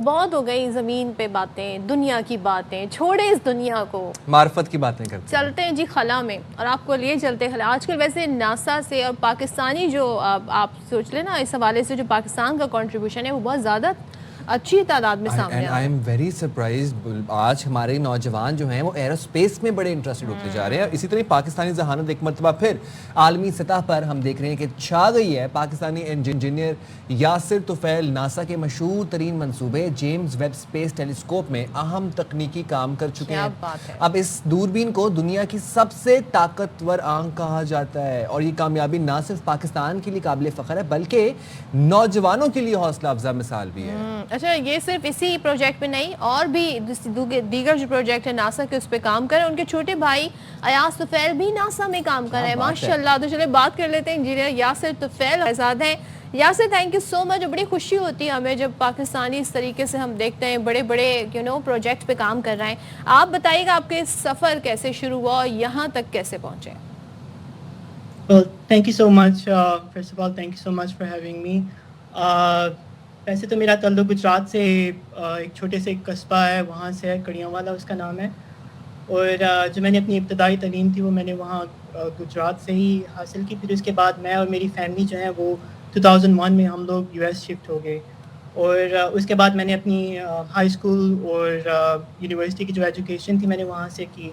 मैं उस वक़्त आई थिंक एटलीस्ट 16 इयर्स या 15 इयर्स का था जब मैंने यूएस में अपना हम लोग सब जो है वो शिफ्ट हुए थे वहाँ पे। तो वहाँ से भी मैंने अपनी बैचलर्स इन एस्ट्रोनॉटिकल इंजीनियरिंग और मास्टर्स जो थी वो अपनी एस्ट्रोनॉटिकल इंजीनियरिंग में की थी। अच्छा Yasir, NASA space telescope project के बारे में हमें थोड़ा बताइएगा और आपकी क्या कॉन्ट्रीब्यूशंस रही हैं इस प्रोजेक्ट के लिए। जी डेफिनेटली, जिस तरह आपने कहा कि ये दुनिया की सबसे बड़ी इस वक्त जो है वो पावरफुल टेलीस्कोप है जो इस वक्त 1.5 मिलियन माइल्स अवे हमसे दूर है। और ये सियारों, कहकशाओं और सितारों की जो तश्कील है उसका मुताला करती है। तो मैंने तकरीबन जेम्स वेब में 7 इयर्स काम किया है। और जब ये जेम्स वेब बन रही थी तो I was working as a senior instrument engineer on NIRCam. जो नियर कैम है वो इसका जो प्राइमरी इंस्ट्रूमेंट है वो जेम्स वेब का, उस पे मैंने काम किया। और उसके अलावा इसके जितने भी डिफरेंट इंस्ट्रूमेंट हैं उनकी इंटीग्रेशन और टेस्टिंग का जो काम था उस पे मैंने किया। उसके अलावा फिर I was working as a flight dynamics liaison और उसकी इंटीग्रेशन और टेस्टिंग जो स्पेसक्राफ्ट के साथ थी उस पे भी मैंने काफ़ी ज़्यादा दूसरे कंट्रीज़ के जो लोग थे उनके साथ मिलके काम किया। और जब ये लॉन्च हुई है तो उसके बाद मेरे जो मेन रिस्पॉन्सिबिलिटी थी वो इसकी कमिशनिंग की थी। So I was working as a commissioning and anomaly coordinator. और उसके अलावा I worked as a mission system engineer. So basically जब आप किसी स्पेसक्राफ्ट को या किसी को भी स्पेस में लॉन्च करते हैं तो उसकी जो सबसे पहले जो कमिशनिंग होती है मेक श्योर करते हैं कि वो इस काबिल है कि वो अपना काम कर सके। तो उसके लिए जितना भी काम होता है हम लोग उस पर काम करते हैं। और उसके बाद जब ये सब कुछ हम लोग सेटिस्फाइड हो जाते हैं तो उसके बाद हम लोग जो है फ्लाइट ऑपरेशन टीम को वो जो स्पेसक्राफ्ट है वो दे देते हैं। अच्छा, जेम्स वेब प्रोजेक्ट के अलावा आप और कौन से प्रोजेक्ट पर काम कर चुके हैं या अभी आप मज़ीद आगे जिन पर काम कर रहे हैं उनके बारे में बताइएगा। डेफिनेटली, जब मैंने फर्स्ट टाइम नासा ज्वाइन किया था I was actually in college. और मेरा जो फर्स्ट प्रोजेक्ट था वो वाइज मिशन था। उसके बाद मैंने TRM मिशन पे काम किया। जब मैं कॉलेज से ग्रेजुएट हुआ तो उसके बाद मैंने 3 साल लैंडसैट 8 मिशन पे काम किया। और उस पे I had different I worked on different roles within the Landsat 8 project. उसमें उसके बाद फिर जेम्स वेब पे काम किया। जो ही फिर जब जेम्स वेब का काम ख़त्म हुआ तो I worked as a flight dynamics lead on many earth observing mission जिसमें आक्वा, ओरा, टेरा और GPM मिशन भी था। और GPM मिशन वो एक मिशन था जिसमें स्वादेश एक इंडियन मूवी आई थी आई बिलीव। और उसमें शाहरुख खान आई थिंक उसमें उन्होंने वो एक बताया, पोर्ट्रे किया कि वो GPM पे काम कर रहा है। Actually was a real mission. So I ended up working on that mission as well. उसके बाद I worked on commercial crew programme जो कि बेसिकली मैन मिशन है। उसमें I supported as a ground command and control system engineer to send astronauts to International Space Station. Right. फिर I also worked on Mars Sample Return Mission, उसका CCRS जो portion था उस पे काम किया। And फिर उसके बाद I became project manager। और recently I'm working as a project manager and deputy portfolio manager. Lovely. और यासिर, इंडीड आप बहुत से पाकिस्तानी नौजवानों के लिए एक हौसला अफजा मिसाल है। ये बताइएगा कि इस वक्त बहुत से पाकिस्तानी नौजवान ऐसे हैं जो कि नासा ज्वाइन करना चाहते हैं, प्रोजेक्ट्स में कंट्रीब्यूट करना चाहते हैं। So what's the process? First of all अगर आपको नासा में ज्वाइन करना है तो आपको you have to be US citizen. इसका ये मतलब नहीं है कि अगर आप US सिटीजन नहीं है तो आप उस पर कंट्रीब्यूट नहीं कर सकते। There many other international students भी हैं जो अपनी PhD कर रहे हैं लेकिन समहाउ उनका जो काम है it's related to NASA's work.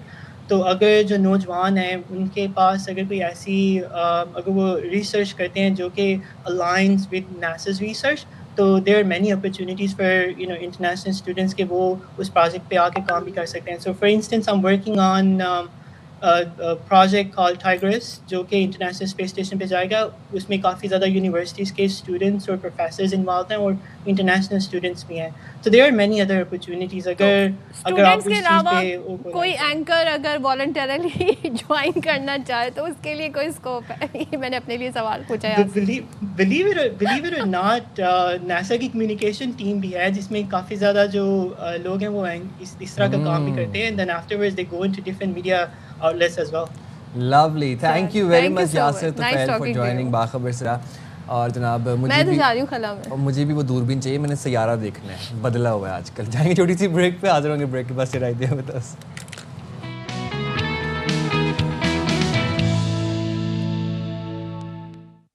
अस्सलाम वालेकुम। बाखबर सवेरा में एक दफ़ा फिर से आपको कहते हैं खुशामदीद। साइम खान और सदफ अब्दुल जब्बार आपकी खिदमत में एक दफ़ा फिर से हाजिर हैं। और पाकिस्तानियों होशियार, खबरदार, there is a new scam in the market, not new, पुराना ही है लेकिन तवातुर से अब हो रहा है। गलती से पैसे भेजने के धोखे में हरगिज़ ना आए। मरकज़ी बैंक के मुताबिक ऐसे धोखेबाज अफराद क्या करते हैं, अमूमन आपको फ़ोन कॉल या मैसेज के ज़रिए ये दावा करते हैं कि उन्होंने गलती से किसी सारिफ के अकाउंट में रकम मुंतकिल कर दी है। मतलब पैसे किसी को भेजने थे, गलती से वो तो कोई वापस कौन डिजिट से करेगा? ऊपर नीचे हो गए तो आपके अकाउंट में पैसे आ गए। फिर वो आपको प्रेशराइज करते हैं, इमोशनली ब्लैकमेल भी करते हैं कि हम बीमार हैं, हमने अपनी मर्ज पे पैसे लगाने हैं, आप पैसे वापस करें। अच्छा, और फिर नहीं, तो जो ये मासूम शहरी हैं वो पैसे भेज देते हैं। मासूम शहरी जो है उनको ये आइडिया नहीं हो रहा कि उनके अकाउंट में क्रेडिट हुए हैं मैं पैसे आपको के, नहीं बताता डेबिट हूँ, हुए हैं कि अब नहीं। होता क्या है, मोस्टली लोग सिर्फ मैसेज देखते हैं, मैसेज फौरन से आपको आ जाता है कि इतने पैसे जो है वो आपके अकाउंट में डिपॉजिट हुए हैं। वो मैसेज अच्छा, देख के मासूम शहरी जो है वो वैसे scam में इनका आ जो जाते हैं। तरीक़ाकार है वो बिल्कुल सही कह रहे हैं साइम। वो ये है कि वो मैसेज करते हैं, आपको फ़ोन कॉल करते हैं, और मोस्टली लोग जो है ना बहुत कम लोग ऐसे हैं जो ऑनलाइन बैंकिंग यूज़ करते हैं। लोग रिलाय करते हैं जी उनको SMS अलर्ट आ जाए तो उनको आइडिया फिर नहीं हो पाता।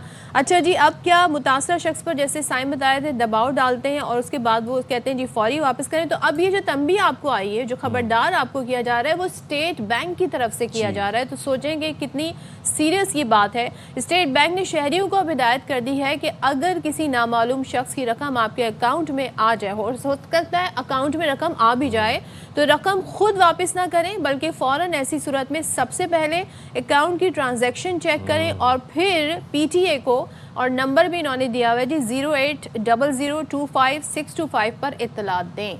बिल्कुल, तो अब आप गौर से सुन लें, नंबर एक दफ़ा दोबारा रिपीट करता हूँ मैं, 080025 इस नंबर पर कॉल करके एक दफ़ा उनको बता दें कि हमारे साथ ये मुअम्मा पेश आया है, अब हम पैसे ट्रांसफ़र करें या ना करें। तो वो फिर आपको बेहतरीन तरीके से गाइड कर देंगे। खुद खाली मैसेज के ऊपर रिलाय करके मैसेज देख के और फ़ौरन से पैसे ना वापस कर दें, ये आपको स्टेट बैंक तंबीह कर रहा है। तो ख़बरदार और होशियार हो जाएं और ज़रा विजिलेंट हो जाएं। और आपको वो वाक़यात तो याद होंगे ना, वो कोई ठेले वाला और पता नहीं कौन, किसी के अकाउंट में कितनी अरबों की रकम आ गई। तो वो तो खैर अलग ही किस्से थे, लेकिन फिर भी अलर्ट रहें, हो सकता है अकाउंट में रकम भी आ जाए।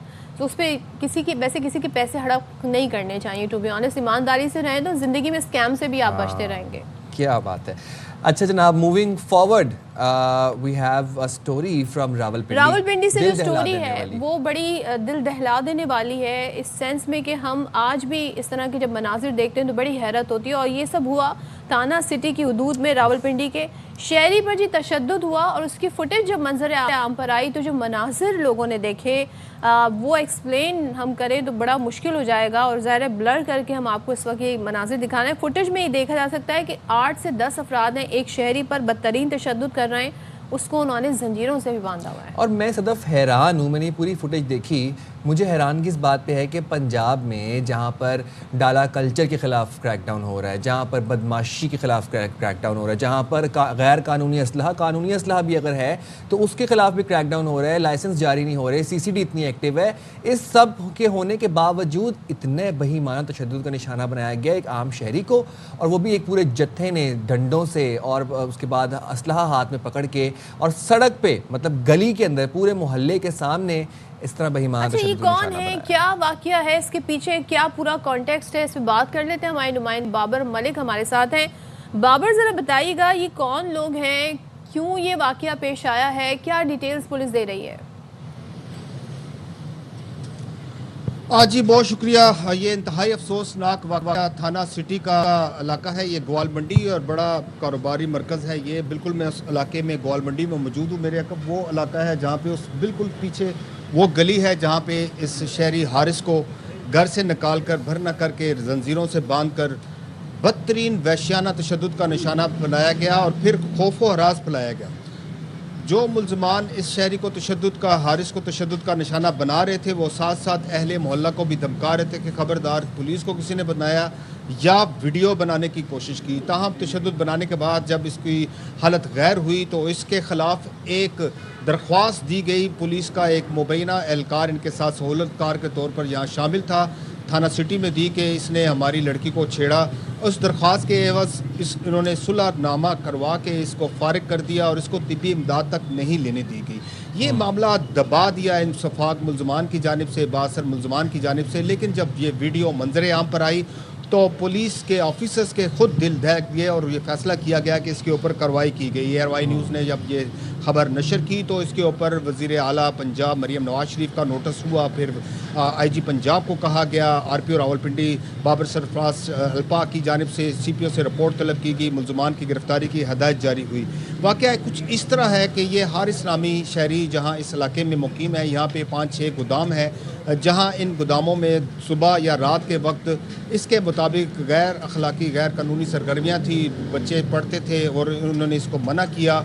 और मना करने के बाद थाने की मकामी थाना सिटी में पहले उसने अप्रोच किया, लेकिन चूँकि एक एहलकार थाना सिटी का अकील नामी एहलकार के बारे में बताया कि वो इनके साथ इन गोदामों में रात को आता था, इनके साथ आता था, तो इसलिए इनके खिलाफ़ कार्रवाई नहीं हुई। ये सीधा चला गया Rawalpindi cantonment board. Rawalpindi cantonment board ने इन गोदामों के ख़िलाफ़ कार्रवाई की, इसकी दरख्वास्त पर जुर्माने हुए टैक्सीज के हवाले से। उसके ऊपर इनको बहुत ज़्यादा रंज था। ये जो मुसल्ला अफराद, आपको मुसल्ला शख्स एक नज़र आ रहा है जिसके हाथ में पिस्टल है, ये आनर है इस गली के 5-6 गोदामों का और इसके साथ इसके साथी जो हैं ये गाँव से मंगवाए गए जो तशद्दुद कर रहे हैं। बाकायदा तौर पर इसको घर से बुला के बाहर निकाला, इसको भरना किया गया, इसको बांधा गया, तशद्दुद का निशाना बनाया गया, बुरी तरह इंतहाई इंसानियत सोच मुजालिम ढाए गए इसके ऊपर, फिर लोगों को भी डराया गया। एक अगर इसके ख़िलाफ़ एक्शन हो गया है, गिरफ्तारियां हो रही हैं, तो 780A की दफ़ा भी लगनी चाहिए। इनके पास असला था, इन्होंने पूरे इस एरिया में एक बात बताएं, FIR भी दर्ज हुई है इन पे, कुछ जो इनके जो मुल्ज़मान थे वो गिरफ्तार भी हुए हैं, लेकिन आप ये बताएं कि क्या इन पे एक दहशतगर्दी का मुकदमा दर्ज हुआ है? क्या उस मुकदमे में दहशतगर्दी की दफ़ात लगाई गई हैं? दिन दहाड़े खुलेआम खौफ व हरास फैलाने की, दहशत फैलाने की कोशिश की गई? जी हाँ, हमारे इस सिलसिले में पुलिस के सीनियर हुकाम से जब रब्ता हुआ तो मैंने उन्हें कहा कि ये देखें, ये तो दहशतगर्दी है, सीधी सीधी वीडियो भी बना रहे हैं, साथ उसको डरा भी रहे हैं, पूरे इलाके में खौफ और रास भी फैला रहे हैं। तो कह रहे हैं लीगल राय 780A की इस दफ़ा में शामिल की जाएगी। रात भर जो है इन इलाकों में इन मुल्ज़मान को उन वीडियो की मदद से शनाख्त की गई है। मजमूई तौर पर अब तक इसमें जो 6 अफराद हैं वीडियो में तशद्दुद करते नज़र आ रहे हैं फुटेज में, उनको गिरफ़्तार किया गया है। वो थाना सिटी की लॉकअप में है। DSP सिटी अज़हर शाह पर मुश्तमिल एक बड़ी टीम तैयार की गई जो इस मामले की तहकीकात कर रही है और इस मामले की तहकीकात के नतीजा में मुल्ज़मान की शनाख्त भी की गई है और उनकी गिरफ्तारियों का सिलसिला ताहाल अभी जारी है। अच्छा बाबा, एक चीज़ बताइएगा, 4 से एक चीज़ बताइएगा, ज़ाहिर है आपने कहा गिरफ्तारियां अभी मज़ीद भी होनी है, लेकिन यहाँ पर हम एक मंजर ये भी देख रहे हैं कि दिन दहाड़े इस तरह तशद्दुद हो रहा है और पूरी यहाँ पर लोग भी मौजूद हैं, किसी ने इंटरफेयर नहीं किया। हालांकि यही वो लोग होंगे जो बतौर ऐनी शाहिद जो है गवाही भी इनसे मांगी जाएगी, ज़ाहिर है पूरा एक प्रोसेस होता है, पर किसी ने इंटरफेयर, इनको रोकने की किसी ने कोशिश नहीं की। देखिए, बड़ी प्लानिंग के साथ ये मामला हुआ। एक तो लोगों को डराया गया। आप देखिए, तशद्दुद करने वाले अफराद के हाथ में पिस्टल उठाए हुए हैं। अब अगर किसी के हाथ में पिस्टल है तो एक आम शहरी का दिल तो दहक रहा था कि इसका हाथ रोके, लेकिन वो कैसे रोकता जब वो धमका रहे हैं और साथ में गैर अखलाकी तौर पर अल्फाज इस्तेमाल करें, लोग डरे हुए हैं। आप यकीन करें कि मैं इस इलाके में जब इस गली में गया हूँ तो वहाँ पे लोग अभी भी डरे हुए हैं, सहमे हुए हैं। इन लोगों ने दहशत फैलाई हुई थी। ये कोई कच्चे का इलाका नहीं है, दूर अफ्तादा इलाका नहीं है। वफाकी दारुल हुकूमत इस्लामाबाद का जुड़वा शहर और ग्वाल मंडी एक पोश एरिया, एक बड़ा इलाका है, थाना सिटी का एरिया है, शहर के बीचों बीच में। मतलब इससे बिल्कुल सामने तरफ मरी रोड है, लियाकत बाग है, दूसरी तरफ सदर है, रावलपिंडी कंटोनमेंट बोर्ड का ये एरिया है। ऐसा बिल्कुल नहीं होना चाहिए था, लेकिन जब ये फुटेज मंजर आम पर आई तो RPO और CPO रावलपिंडी का ये मुकफ आया है कि ऐसी तशद्दुद और ऐसे मामलात को हरगिज़ बर्दाश्त नहीं किया जाएगा।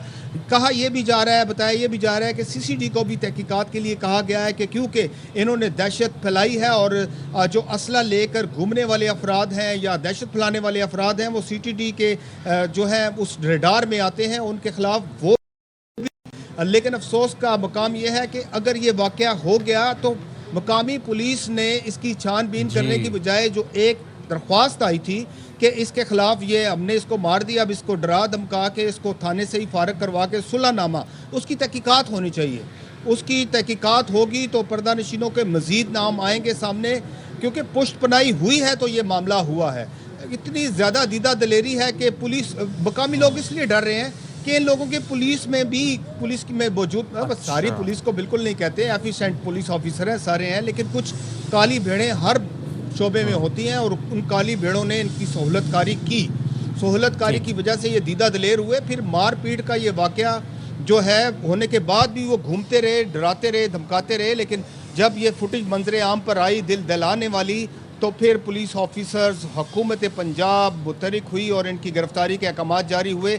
DSP सिटी अजहर शाह और SHO जो यहाँ के सिटी के हैं वो रात भर पुलिस, क्योंकि अहकाम जारी हो गए थे कि मुल्ज़मान को किसी सूरत छोड़े नहीं, इनको गिरफ्तार करें।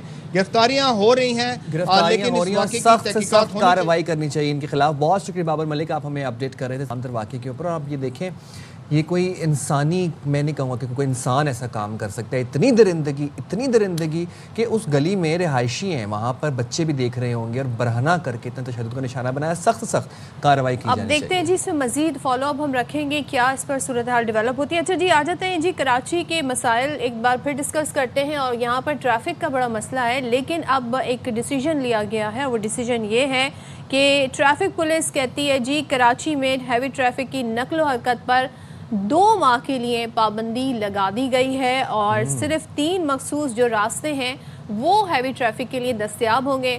और कमिश्नर कराची इस हवाले से बताते हैं कि उनकी हिदायत पर जी शहर में हैवी ट्रैफिक की नकलो हरकत पर दफ़ा 144 के तहत 18 अक्टूबर से लेके ये 17 दिसंबर तक मुकम्मल पाबंदी है। और 3 मखसूस रास्ते हैं जो हैवी ट्रैफिक के लिए दस्तयाब होंगे। और लेकिन ऐसे डंपर्स जिनमें ट्रैकर्स नस्ब हैं और उनका कंट्रोल ट्रैफिक पुलिस के पास है, उन्हीं गाड़ियों को इन तीनों रास्तों यानी इन तीनों मखसूस रास्तों पर चलने की इजाज़त होगी। अच्छा, इनमें कौन से रास्ते हैं जी? सुपर हाईवे से new Karachi industrial area, national highway से जाम सादिकाबाद पुल और नॉर्दर्न बाईपास से कराची पोर्ट तक के रास्ते हैं जिस पर हैवी ट्रैफिक की इजाज़त होगी। अच्छा, जब हम बात करते हैं कि आप नीम हकीमों के पास ना जाएं, आप अताई डॉक्टरों के पास ना जाएं, उसके अलावा फिर आप ऐसी जगहों से जाके अपनी ये कटिंग शटिंग ना करवाएं जो कि जहाँ पे हाइजीन के अब तक सूरत हाल ख्याल नहीं रखा जाता, तो वो किसी मकसद, उसका मकसद ये होता है कि आप लोग ऐसी अमराज से बच सकें जो सैडली अनफॉर्चुनेटली इनका कोई क्योर नहीं है। नवाबशाह में HIV के मर्ज में तेज़ी से इजाफा होने का इंकशाफ हुआ है। जुलाई से अब तक आप ये देखें कि 100 से ज़ायद HIV केसेस रिपोर्ट हुए हैं और इसमें तशवीशनाक बात यह है कि इन केसेस में ज़्यादातर बच्चे शामिल हैं। अब वजारत सेहत सिंध के मुताबिक HIV में इजाफे की सबसे बड़ी वजह गैर कानूनी ब्लड बैंक्स और अताई डॉक्टर हैं, जहां स्क्रीनिंग के बगैर खून का अतिया मरीजों को लगाया जाता है। यानी कि वही बात जो आप शुरू में कह रहे थे, ये जो नीम हकीम होते हैं, जो अताई डॉक्टर होते हैं, इनकी वजह से जी बहुत सारे ऐसे केसेस हो जाते हैं। और गैर कानूनी ब्लड बैंक मतलब क्यों, या आप सोचें इन पर क्यों नहीं पाबंदी लगाई जाती या इनकी क्यों नहीं इनके खिलाफ कार्रवाई हो जाती? जो स्क्रीनिंग के बगैर खून का अतिया जो है मरीजों को लगाया जाता है, उनको डोनेट किया जाता है। अब इस सूरत हाल का नोटिस लिया गया है। रिजवान थेबो से हम इस पर मज़ीद बात कर लेते हैं कि क्या किया जा रहा है।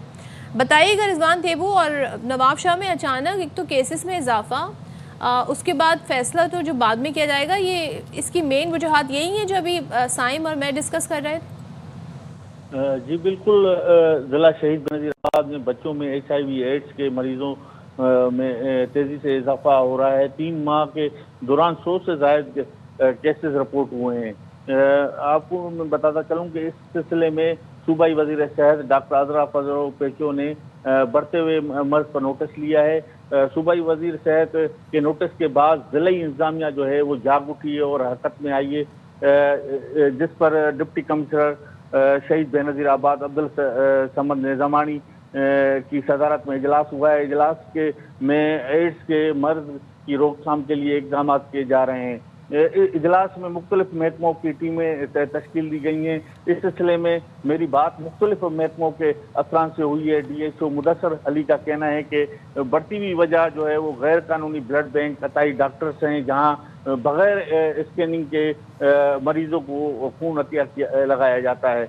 जबकि हेल्थ कमिश्नर के फोकल पर्सन डॉक्टर मकसूद सुमरो और रियाज शाह का कहना है कि सूबाई वज़ीर सेहत के नोटिस के बाद हमने जिले भर में अतई डॉक्टरों, गैर रजिस्टर्ड लेबॉर्टरियों और मेडिकल सेंटर्स के खिलाफ जिन मरीजों, जिन बच्चों के HIV टेस्ट पॉजिटिव आए हैं, उनके लिए क्या इकदाम किए जा रहे हैं? उनके लिए जो है वो अद्वियात और उनको जो है ट्रीटमेंट दिया जा रहा है। और मैं आपको बताता चलूं, कार्रवाई के दौरान 10 अताई डॉक्टरों के खिलाफ मुकदमा दर्ज किए गए हैं। गैर कानूनी 6 लेबॉर्टरियां और 134 क्लिनिक्स सील किए गए हैं। मैं आपको बताता चलूं कि यहाँ पर अक्सर ऐसे ही होता है कि सील तो किया जाता है, इकदाम भी किए जाते हैं, लेकिन फिर कुछ अर्से बाद यही क्लिनिक्स, यही जो है लेबॉर्टरियां खुल जाती हैं। अनफॉर्चुनेटली प्रैक्टिस जारी रहती है। Thank you so much Rizwan थे वो। अब देखते हैं जी इस बार कितना सीरियस एक्शन लिया जाता है। चलें जी, अब मज़ीद हम बात करते हैं, ज़रा सियासी मंजरनामे में देखते हैं। पिछले दिनों अब हमें लगा था कि जी इतनी बड़े लेवल पर मीटिंग्स हो गई, बात हो गई, बिलावल साहब वज़ीर आज़म से मिल लिए, सदर साहब से मुलाकात हो गई, नायब वज़ीर आज़म की और स्पीकर कौमी असम्बली की, यानी कि पीपल्स पार्टी और नून लीग में अब कोई मसला नहीं होगा। लेकिन अब ये जो सिलसिला है ये रुक नहीं रहा। अब पीपल्स पार्टी, मुस्लिम लीग नून की आला क़यादत में मामला तय हो जाने के बावजूद भी ख़दशात, ये बयानात ये नहीं रुक रहे हैं। पीपल्स पार्टी के रहनुमा हैं, पंजाब से इनका ताल्लुक़ है, हसन मुर्तज़ा साहब, उन्होंने जी एक तरीके से नया महाज खोल दिया। कहते हैं बदतमीज़ियाँ शायद नून लीगी रहनुमाओं के लाशऊर में हैं, वो कर लेते हैं। माफिया तुसी उडी पर मियाँ साहब ने मांगी, एहतसाब रहमान ने मांगी, हमने तो माफ़ कर दी। पीपल्स पार्टी इंतकाम नहीं लेती, चीज़ें बेहतर करने के लिए मोहलत देती है। इस मोहलत से वैसे उनकी क्या मुराद है, ज़रा वो सुन लेते हैं। ज़रूरत है सिर्फ थोड़ी सी लफ्ज़ों के चुनाव की, वो बेहतर कर लें। तो मेरा नहीं ख्याल कि ये लड़ाई झगड़ा और ये सियासतदान जो तमाशा बनते हैं वो तमाशा नहीं बनेंगे। ये तो बड़ी छोटी चीज़ है, उनकी बदतमीज़ी शायद उनके लाशऊर में मौजूद है, वो कर भी लेते हैं, हमें इतना वो फील भी नहीं होता। माफ़ियाँ तो हमने COD पे जो मियाँ साहब ने मांगी, जो वो एहतसाब रहमान ने मांगी, हमने तो वो माफ़ कर दी। पीपल्स पार्टी जो है वो इंतकाम नहीं लेती। पीपल्स पार्टी जो है वो चीज़ों को बेहतर करने के लिए मोहलत भी देती है। अच्छा, वो जो पंजाब में गैर जमाती बल्दियाती इंतखाबात कराने का फ़ैसला किया है, तो वो उसके ऊपर भी भड़क रहे थे हसन मुर्तज़ा साहब। वो कहते हैं प्री पोल धांधली छांगा मांगा की सियासत ज़िंदा करने की कोशिश है। खैर, फिर वज़ीर इत्तलात पंजाब अज़मा बुखारी ने सवाल ये पूछा हसन मुर्तज़ा साहब से कि अपनी क़यादत के ख़िलाफ़ साजिश कर रहे हैं, पीपल्स पार्टी हसन मुर्तज़ा के बयान को ख़ुद देखेगी या हम जवाब दें? अच्छा, ये उन्होंने सवाल ही डायरेक्ट कर दिया है पीपल्स पार्टी। चले तो हम ये सवाल आगे रख लेते हैं, हम पूछ लेते हैं। सेनेटर अफनान साहब हमारे साथ मौजूद हैं, ज़ाहिर है वो नून लीग का मौक़िफ़ देंगे, पीपल्स पार्टी का मौक़िफ़ तो पीपल्स पार्टी के देंगे। अच्छा जी, अफनान साहब थैंक यू सो मच। मैं शुरू में भी ये बात कर रही थी कि आला क़यादत की बैठक हो गई, मीटिंग हो गई, मेक श्योर कर लिया कि जी अब इस तरह से बयानात नहीं आएंगे, तलखी को कम किया जाएगा। मगर हम देख रहे हैं इसके बावजूद बयानात का सिलसिला नहीं रुक रहा, तहफ़्फ़ुज़ात नहीं रुक रहे, बिलखुसूस जो पीपल्स पार्टी पंजाब चैप्टर है। तो आप क्या समझते हैं कि मसाइल के एड्रेस नहीं हुए? जी बिस्मिल्लाहिर्रहमानिर्रहीम। देखें, पाकिस्तान पीपल्स पार्टी और पाकिस्तान मुस्लिम लीग नून दो अलहदा जमातें हैं जिनकी मुख्तलिफ आइडियोलॉजी है, मुख्तलिफ उनका बैकग्राउंड है। तो और ज़ाहिर है बहुत सारी जगहों पे हमारा जो है वो इंटरेस्ट कोलाइड भी करता है एक दूसरे से, लेकिन हमारी कोशिश ये रही है कि हम पीपल्स पार्टी के साथ जो है वो एक इलाक़ बना के चलें और एक अच्छा वर्किंग रिलेशनशिप हो। और उसके लिए हमने पाकिस्तान पीपल्स पार्टी के जो है वो चेयरमैन सेनेट को वोट दिया, हमने प्रेसिडेंट को वोट दिया, हमने और मुख्तलिफ आइनी पोजीशंस पे पीपल्स पार्टी को सपोर्ट किया और उन्होंने भी फिर हमें सपोर्ट किया बहुत सारी जगहों पे। तो हम ये समझते हैं कि ये एक अच्छी पार्टनरशिप है और ये मुल्क में इसकी वजह से स्टेबिलिटी आती है और इस पार्टनरशिप को आगे चलना चाहिए। अगर कोई बीच में मसाइल आ भी गए हैं तो वो हमें यकीन है कि वो आने वाले वक्त में हम उसको बेहतर तरीके से रिज़ॉल्व कर लेंगे। अच्छा, अफनान, ये भी बताइएगा कि हसन मुर्जा साहब ये भी कहा कि पीपल्स पार्टी सब्र से काम ना लेती तो सिस्टम डीरेल हो जाता। अब वो कहते हैं कि सीईसी ने मुल्क और जमहूरियत की खातिर हुकूमत को मोहलत दी है, तो ये मोहलत पर मामला तय पा जाएंगे? देखिए, ये मेरा नहीं ख्याल कि सियासत के अंदर मोहलत का वर्ड इस्तेमाल करना कोई बहुत अच्छी बात है। हम दोनों पॉलिटिकल पार्टीज़ हैं जिनका दोनों का स्टेक है सिस्टम के अंदर। इस तरह कहना कि जी हमारी वजह से जो है वो सिस्टम डीरेल नहीं हुआ, ये मेरा ख्याल है बात दुरुस्त नहीं है। पीपल्स पार्टी ने अगर हमें कहीं पे सपोर्ट किया है तो मैंने जैसे पहले बताया कि हमने भी उनको बहुत सारी जगहों पे सपोर्ट किया है, सिंध में भी उनकी हुकूमत मौजूद है। तो निज़ाम के अंदर इंटरेस्ट खाली मुस्लिम लीग नून का नहीं है, उसमें पीपल्स पार्टी का भी है। तो उसको इस तरह मामले को देखना चाहिए और अगर कहीं पे कोई मसाइल हैं उनको सुलझाने की कोशिश करनी चाहिए, बजाय इसके कि मोहलत दें या इस तरह के मामलात करें जिससे और तलखियाँ बढ़ें और मामला ख़राब हो। आप कह रहे हैं कि जी ठीक है नहीं होनी चाहिए, लेकिन नौबत यहाँ तक आ गई है कि वो ये कह रहे हैं कि हमारे पास जो आईनी ओहदे हैं ना उसकी वजह से तो थोड़ी बहुत मामला ठीक है। अगर हम आईनी ओहदों पे ना बैठे होते, यानी कि सदारत है उनके पास, चेयरमैन सेनेट है उनके, तो फिर तो यहाँ पर भी ये छोटी छोटी हरकतें की जाती, ये छोटे लोग हैं, छोटी हरकतें की जाती हैं। देखिए, मैं ये उनकी इस बात की मजम्मत करता हूँ, उनको ये अल्फाज मेरा नहीं ख्याल इस्तेमाल करने चाहिए थे, क्योंकि अगर मैं अब इसके जवाब में जिन पोजीशन पे इनके लोग बैठे हैं अगर मैं उनको कोई बारे में कहूँ तो वो भी फिर कोई बहुत अच्छा नहीं होगा। इसलिए बेहतर ये है कि मैं इसको अभी मैं इग्नोर कर रहा हूँ, लेकिन पीपल्स पार्टी को चाहिए कि वो अगर उनके कोई मसाइल हैं तो वो प्राइवेटली उनको हमारे से डिस्कस करें, बजाय इसके टीवी पे जाके इस तरह की बातें करें। वो मेरा नहीं ख्याल मुनासिब है। जो बहुत सारे ऐसे लोग हैं जो इन पोजीशन से बैठे हैं जिनकी बहुत तारीफ़ें भी माजी में पीपल्स पार्टी की क़यादत ने की हैं, तो या तो वो उस वक्त गलत थे या अब ये लोग ठीक अब गलत हैं।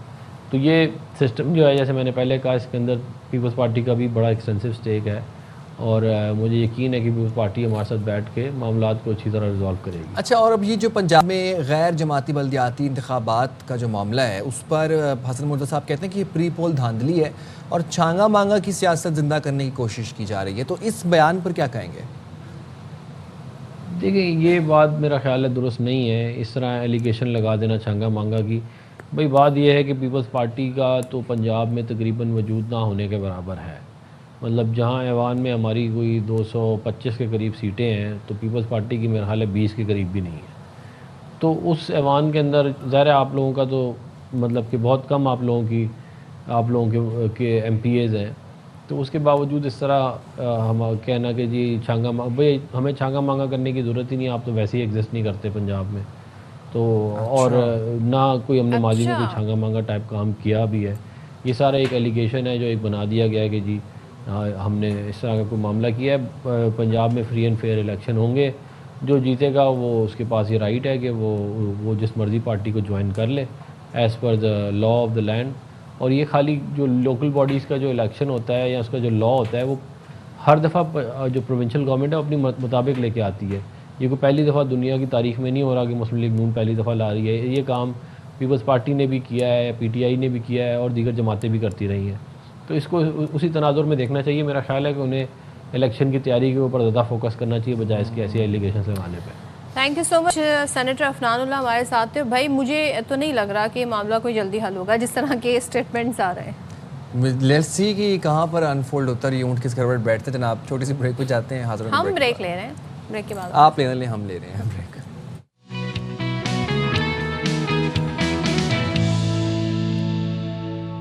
हाँ जी, वेलकम बैक जनाब।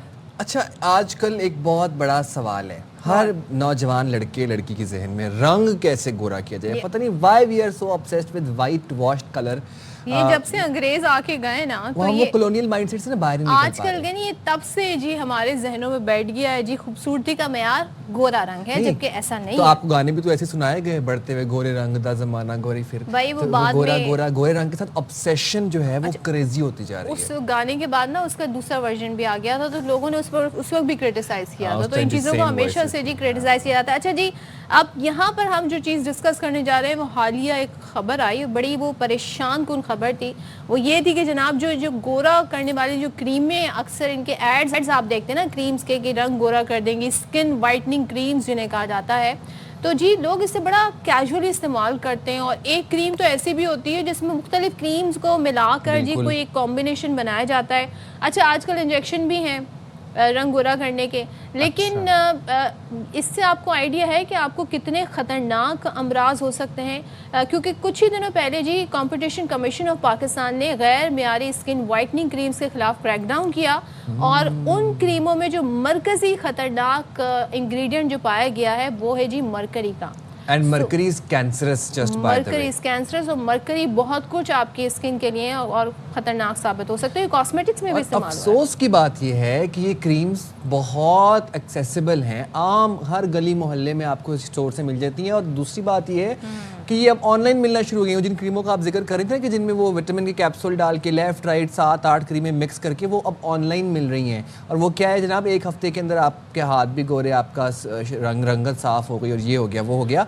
हमारे साथ माहिर अमराज जिल डॉक्टर काशिफ अहमद इस वक्त स्टूडियो में मौजूद हैं, उनसे जान लेते हैं कि ये मरकरी क्या है। मरकरी है क्या? डॉक्टर साहब, वाइटनिंग क्रीम इस्तेमाल करने का ट्रेंड बहुत आम होता जा रहा है, बढ़ता जा रहा है, इसमें मरकरी होती है। Mercury is a very toxic chemical और ये बेइंतहा ख़तरनाक है स्किन के लिए भी। और आपको पता है ये एब्जॉर्ब हो जाता है आपके ब्लड में।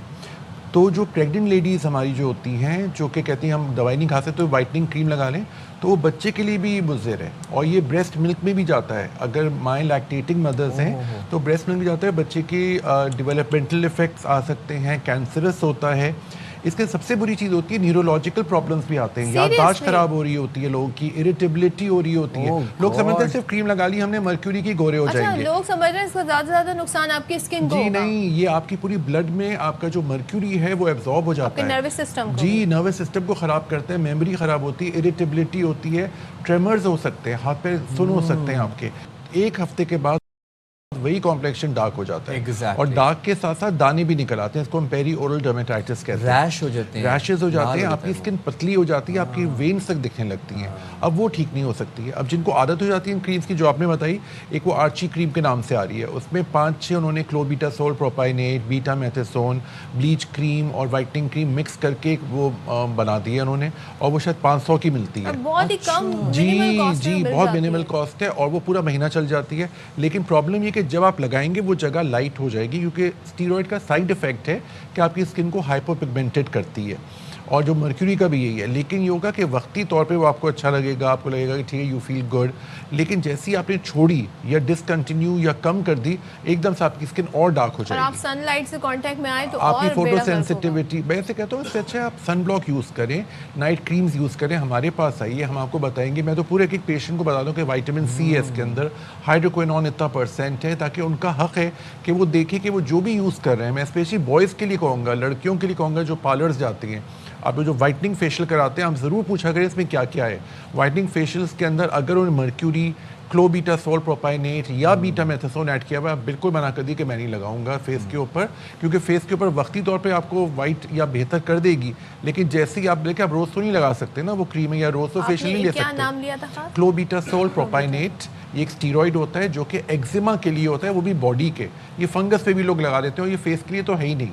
बीटा मेथेसोन ये भी एक स्टीरॉइड है, और मर्क्यूरी तो हमें पता ही है कि कितनी खतरनाक चीज़ है। और ये जो ग्लूटाथायोन के इंजेक्शंस लगवा रहे हैं, अच्छा ग्लूटाथायोन के इंजेक्शंस कदरे बेहतर हैं, ठीक है, मैं ओरल मेडिकेशन भी देता हूँ, मैं भी लगाता हूँ इंजेक्शंस, लेकिन इसके अंदर मैं आपके कुछ टेस्ट कराता हूँ। मैं पेशेंट का CPESR, जिसमें आपका हीमोग्लोबिन, और LFT liver function test. Actually glutathione is antioxidant, ये एक कैंसर को बचाने के लिए बैंकॉक में यूज़ किया गया था, और इसका साइड इफेक्ट था कि आपकी स्किन लाइट होना शुरू हो जाती है।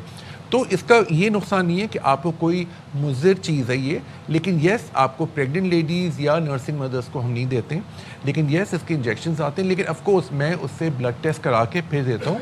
लेकिन अगेन ये बात बता दूँ कि इसके अंदर रिजल्ट सबके वेरिएबल हैं, कुछ लोगों को बहुत आते हैं अच्छे रिजल्ट, कुछ लाइट आते हैं, कुछ को बिल्कुल नहीं आते। साइड इफेक्ट थोड़ा सा हो सकता है, बिल्कुल आप सही कह रहे हैं, लेकिन जिसमें मर्क्यूरी होती है या क्लोबीटासोल या उसके अंदर बीटा, उससे लाख गुना बेहतर है ये। भाई आजकल तो आप देखें IV ड्रिप्स, जी वो तो एक ट्रेंड बन गया है, लेकिन विटामिन सी उसमें ऐड कर देते हैं। लेकिन तो आपको कितना विटामिन सी चाहिए, कितना विटामिन डी की आपको जरूरत है? मैं आपको बिल्कुल आप सही कह रही हैं, ब्लड टेस्ट उसकी भी ज़रूरी है। विटामिन सी बढ़ जाए या विटामिन डी बढ़ जाए वो भी आपके लिए मुज़िर है।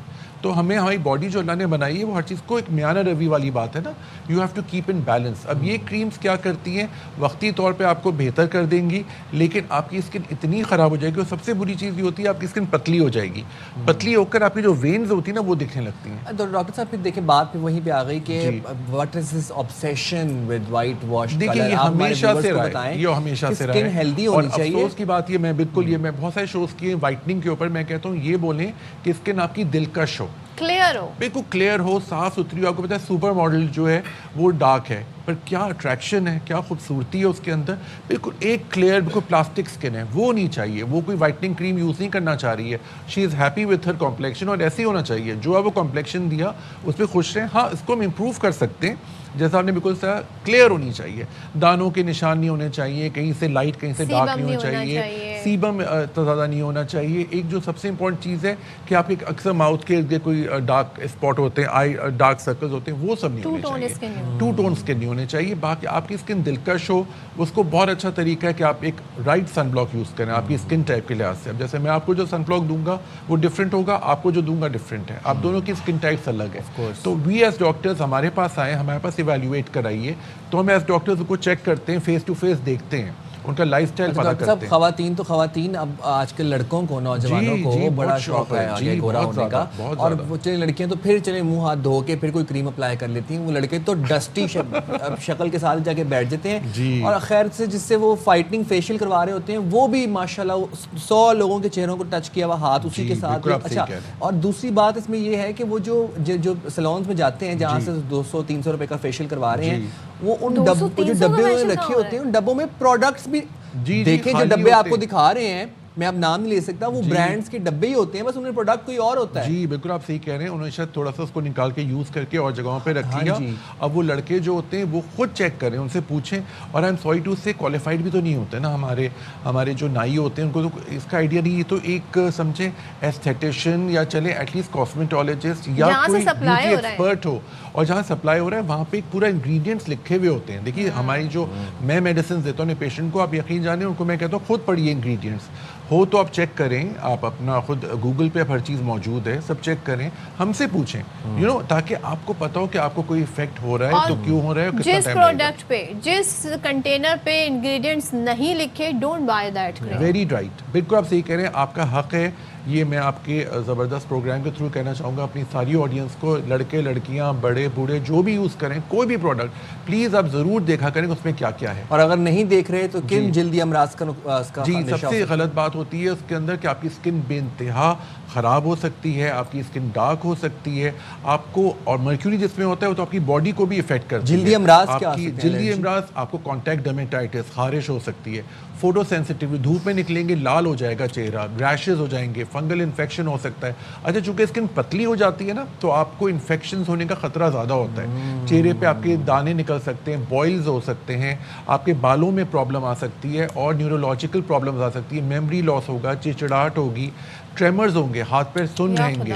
तो आप सोचें, और स्पेशली माएँ जो अपना प्रेग्नेंट लेडीज़ हैं, जो मैं बार बार इसलिए बता रहा हूँ क्योंकि प्रेग्नेंट लेडीज़ हमें बहुत कहती हैं हम कोई दवाई तो नहीं खा रहे, सिर्फ क्रीमें लगा रहे हैं। भाई क्रीम कौन सी लगा रहे हैं, मर्क्यूरी तो नहीं है, मर्क्यूरी है तो आपके लिए भी बुरी है और आपके बच्चे के लिए भी बुरी है, डेवलपमेंटल प्रॉब्लम्स आती हैं उसके। ठीक है, थैंक यू वेरी मच। अच्छा, इससे पहले हम बात कर रहे थे रंग गोरे की, तो देखिए रंग गोरा से कुछ नहीं होता, आपने करना है अपनी पर्सनालिटी को अच्छा, अपने किरदार को अच्छा, अपनी शख्सियत को अच्छा, साफ सुथरा रखना है, अपने दिल को अच्छा रखना है, अच्छी बात कहनी है, पॉजिटिविटी फैलानी है, तो आपकी पर्सनालिटी खुद ब खुद अच्छी हो जाएगी। आप पॉजिटिव वाइब्स एमिट करेंगे, आपकी एनर्जी पॉजिटिव होगी, और नेचर से ज़रूर कनेक्ट रहें। और आज के प्रोग्राम का जो क्रक्स है वो ये है कि अपने माहौल को साफ रखें, कूड़ा करकट फेंकने से गुरेज करें, जिम्मेदारी का एहसास करें। बिल्कुल। चलें, इसी के साथ इजाज़त, अल्लाह हाफिज़, पाकिस्तान जिंदाबाद।